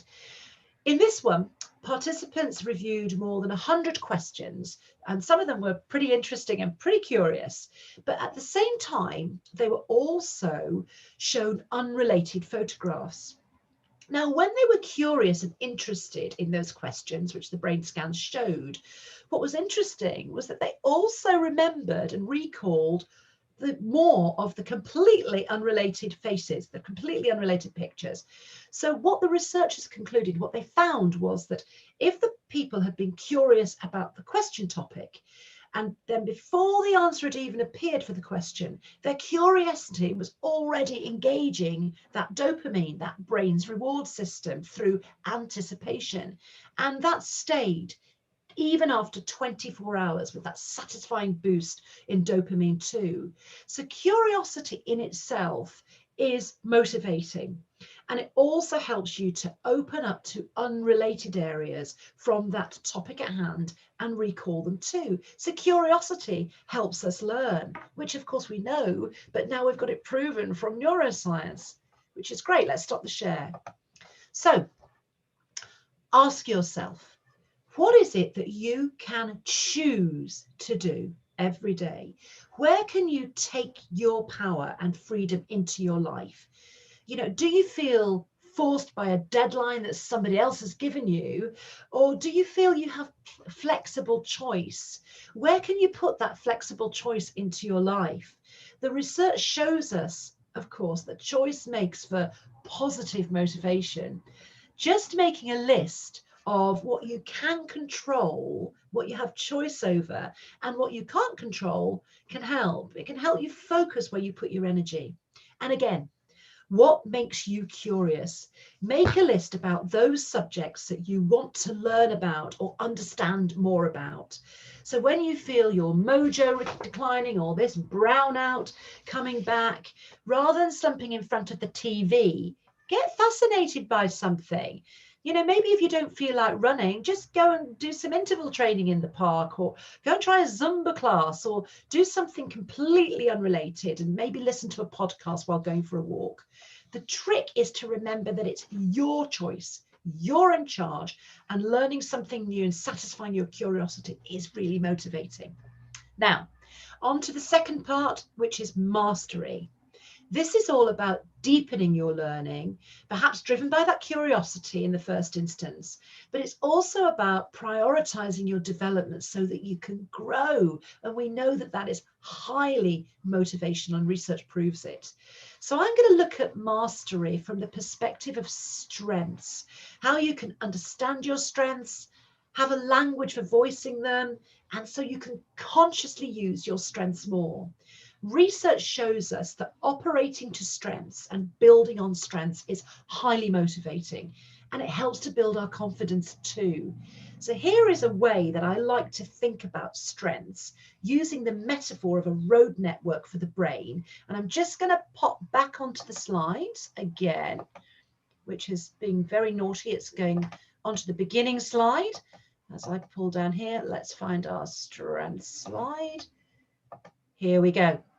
This is a strength slide. So here's a map of Sydney. Many of you will recognize it. Imagine that you're town planners for the day. Hi, Grant, I saw you waving there. And that you've been asked to develop the road network for a new city called Sydney. Wow, what would you do differently if you could do that? You could develop it from scratch. So some of the roads are already there, and your job is to plan the rest. Now, since you have no way of knowing how people are actually going to use the roads, you decide at the beginning to make all the roads the same size and see how they're used in practice. If they're used a lot, if they're used frequently, you're going to widen the roads and you're going to add additional carriageways to increase their capacity. And if they're only used a little bit, you will leave them as they are, or maybe build some houses on the side, or dig them up and turn them into bicycle paths maybe. Now, it's the same with the brain through its development. While they ebb and they flow and change with different life events, the preferred routes for information within our brain, they're laid down as these superhighways, just like in Sydney, your A and your B roads and your bicycle paths. And these in turn, they determine the neural pathways and your unique blend of styles, processing styles that you rely on during your life. And at its simplest, your superhighways they're easier to access. They've got strong neural connections, so you can travel down those roads more readily and more automatically. Using those superhighways, they get stronger. They give rise to your strengths. Now, here is a language for your road network, underpinned by neuroscientific research. Sorry, just waiting for the slide to build there. The model we use in our business is the MIND tool. It just gives you a descriptive language of some characteristics and some styles that emerge from your unique combination of your superhighways operating in different parts of your brain, such as reasoning and logic, or spontaneous and big picture, feelings and emotions, specific and detail. You can do it all, so it's not about competence, but your superhighways are the ones that you go to first. When information streams into your brain, where do you go to first? Your superhighways are the ones that are most accessible. They feel easier, they demand less energy, and they're more automatic to you. So here's a summary. I think this is easy to apply. So think for yourself now, where are your strengths? Is it with facts? Is it with ideas? Is it with feelings? Or is it with detail? Or is it a combination of them? Ask yourself where your superhighways are. Where do you feel most at ease, most energized, most comfortable? And imagine, just think about it, if you're always operating in those uncomfortable areas, in your bicycle paths, which of course you can get access to, imagine how draining that is, and therefore how demotivating it is. You're significantly more likely to experience motivation if you're operating and working with your strengths. So make friends with your strengths in your brain. And here's a question for you. Are you operating every day to your strengths? And I want to introduce you to a Hungarian-American psychologist, Mihaly Csikszentmihalyi, with the unpronounceable name. But he coined this amazing word flow that some of you will most likely be familiar with. And it was following his experiences as a prisoner during World War II. And he conducted a huge amount of research into contentment and happiness. He came up with this definition that you can read on the slide. It's a mental state of operation in which a person performing an activity is fully immersed in a feeling of energized, focused, full involvement and enjoyment in the process of that activity. It's great. Have you ever experienced flow when you've been completely absorbed in what you're doing, in the zone, when the task feels completely effortless? it really feels good. And it's more likely to happen for you when you're engaged in activities that play to your strengths. So when your superhighways are free flowing, there's no congestion there, no effort required, you can go in cruise control or warp speed. It's your choice. So what Mihaly Csikszentmihalyi, I can't pronounce that name, believes is that the secret to a happy life is to learn to be engaged in as many areas of your life as possible and to keep curious, adding novelty and learning into your life, because what that does is it uses different parts of your brain and it helps to keep you energized and motivated. And the final piece of research that I want to show you is from Sweden. You can see the Swedish names at the bottom there. So some Swedish research, it found that people who are really prone to experience intrinsically motivated flow in their daily activity, they actually have more dopamine receptor sites available in the brain. So flow, again, it relates to dopamine production and its transmission around the brain. Right, off slide now. Here we go, back to face to camera here.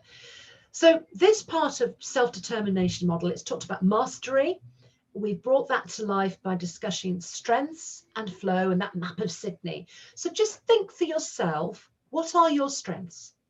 How can you expose yourself to more opportunity every day to use your strengths, not your bicycle paths, so that you can keep motivated, curious, exposing yourself to lots of novelty and learning, so you can learn new things and enter that lovely flow state. So 10 minutes to go, have that final stretch, and we're nearly there. So in the self-determination model, we've discussed autonomy and mastery, and the final part is purpose. I love working with clients around purpose. This is about understanding your why. It's about connecting to the reason for what you're doing, the contribution that you make in life or that your work makes to something bigger. It's about that contribution. It doesn't need to be anything spiritual necessarily.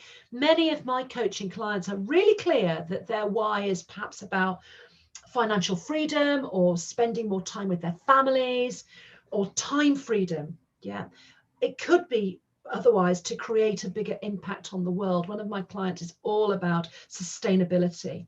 It doesn't matter what it is. It's just that you are clear on your purpose, because it can really help to align all your energy and your motivation and keep you motivated. And there are some really interesting neuroscience-based findings around a sense of purpose and connecting us to that. And one of them is that, or many of them are actually, that sense of purpose makes us biologically more resilient.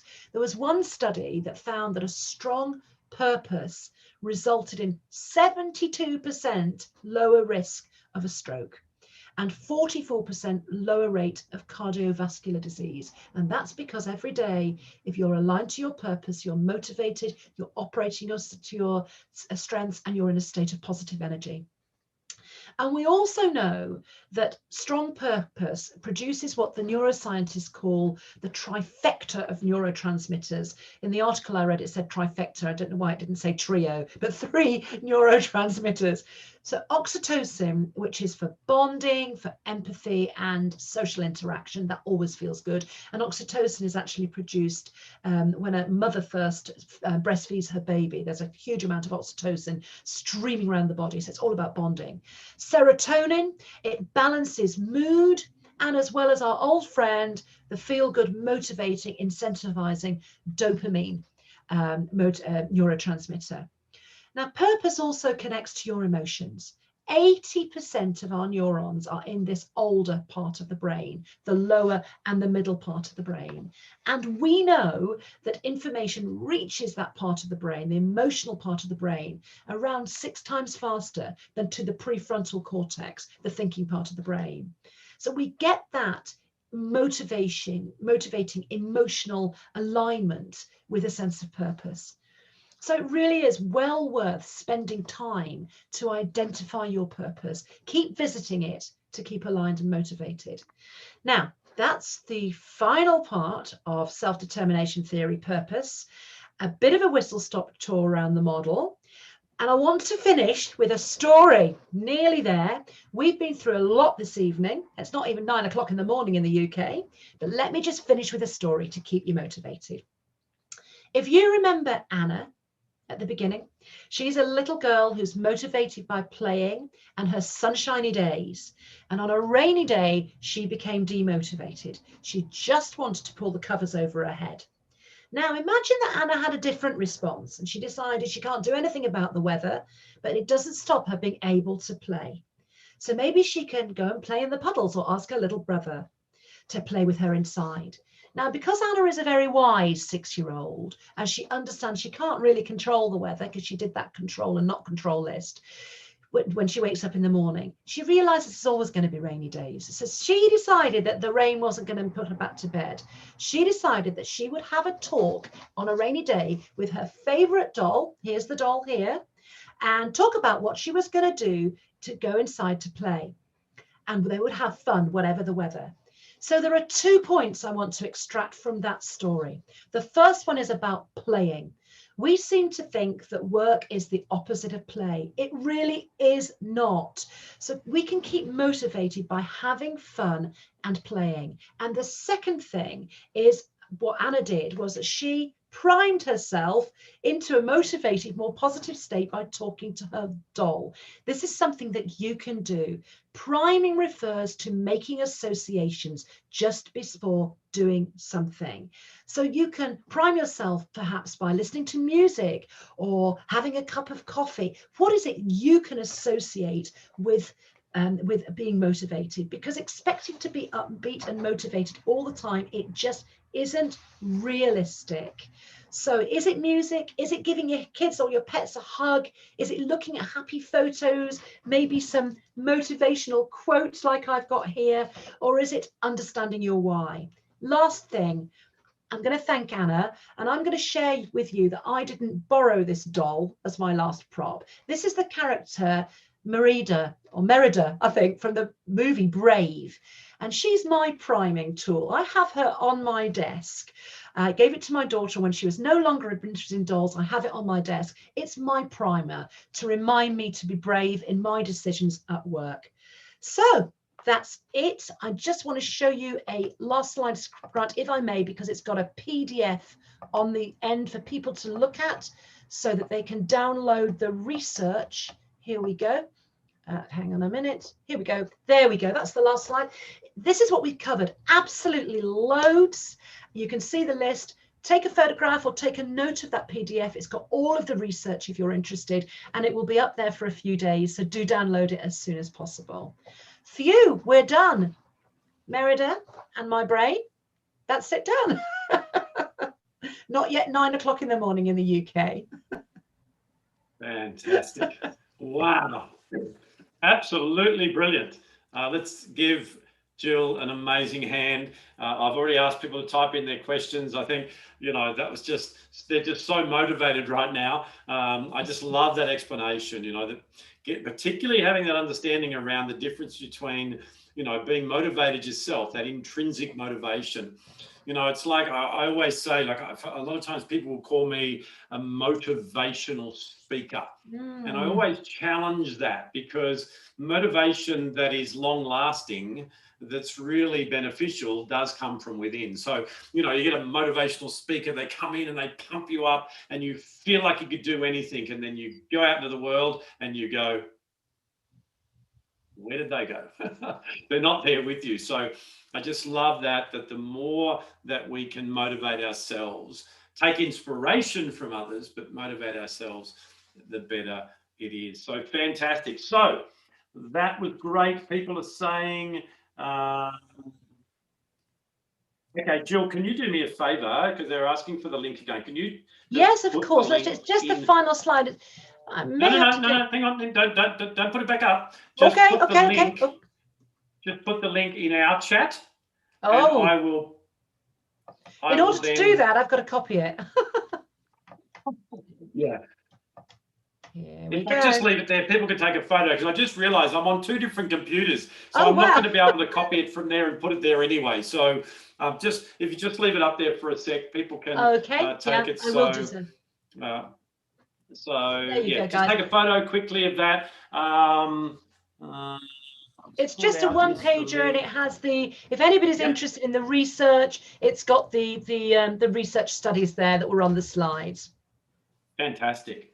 All righty, so you can pop that off now, because I'm sure that they've Okay. got it. And we want to see your face. Really Not seen enough of fantastic it in the last 50 minutes. performance. Really fantastic. Yeah, but we only saw a little tiny one of you, right? And we couldn't see your Lifetime Achievement Award. Show everyone your Lifetime Achievement Award. You have to. Well, no, it's a joke. Okay, it's a joke between this is her a and running I. joke between me and Grant, or Grant and I. It's not a joke at all. It's extrinsic motivation that was well deserved. So anyway, so the question here: what energy? Oh, sorry, it's a compliment. I thought it was a question because it started with what? What energy, and awesome to learn more about the brain. Thank you. Oh, thank you, everyone. Really fantastic performance. How do you gradually go off visible weaknesses in relation to the strengths you talked about?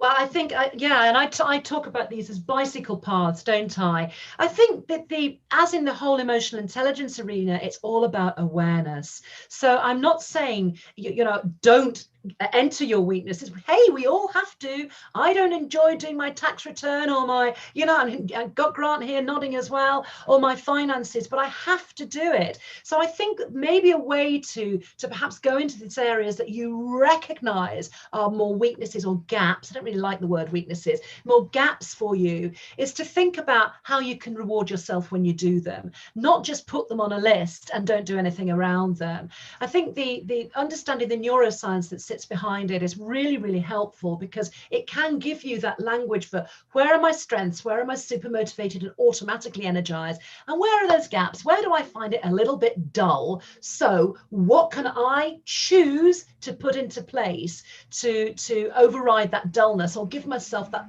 bit of a dopamine kick afterwards. And it isn't always Netflix or a glass of wine. Fantastic. I love that. Hey, there's no other questions there, Gill. So I think people are looking forward to that PDF. So we just want to say thank you from the bottom of our hearts again for you, taking the time out on a beautiful sunny day in England and sharing with us. I really appreciate you. So I'm going to let you go now and have the rest of your day.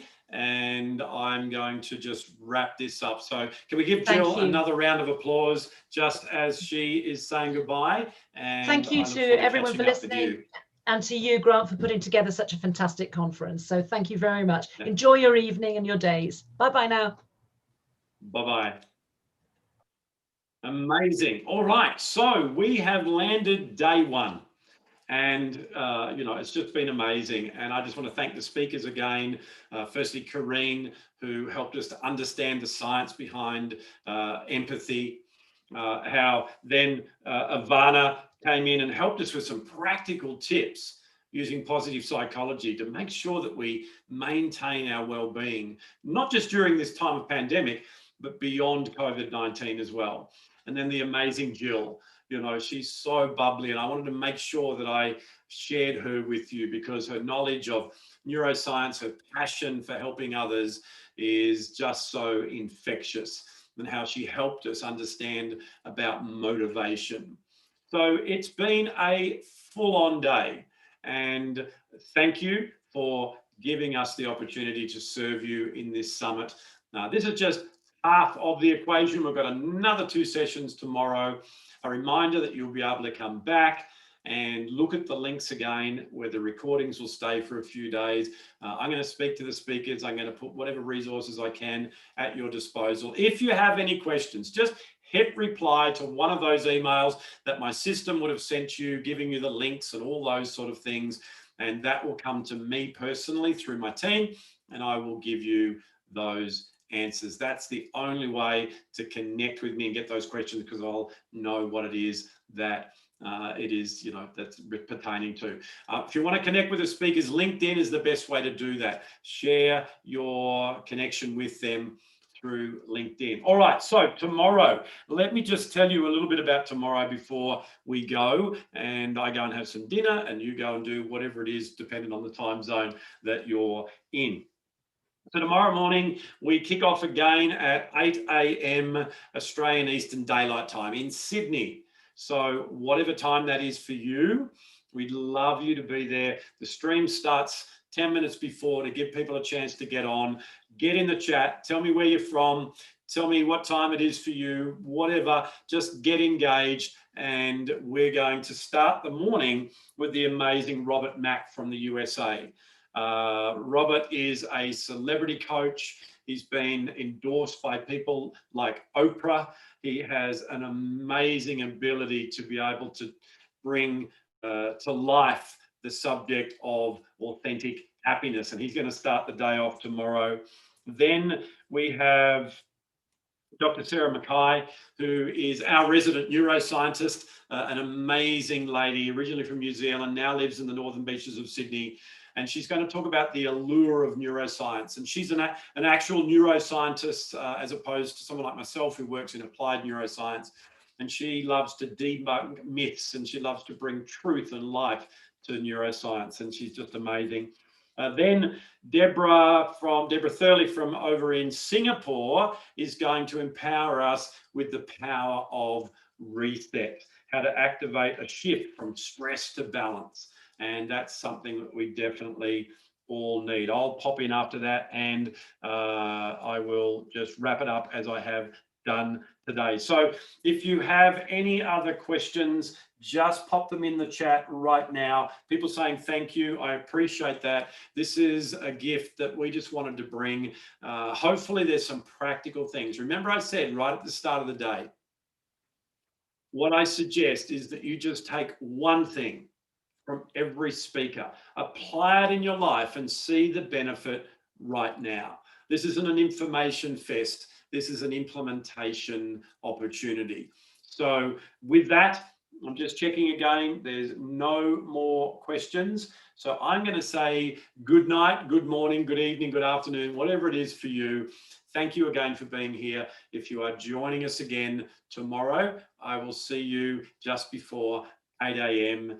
in Sydney time. So thank you for that. And I will bid you all farewell until then.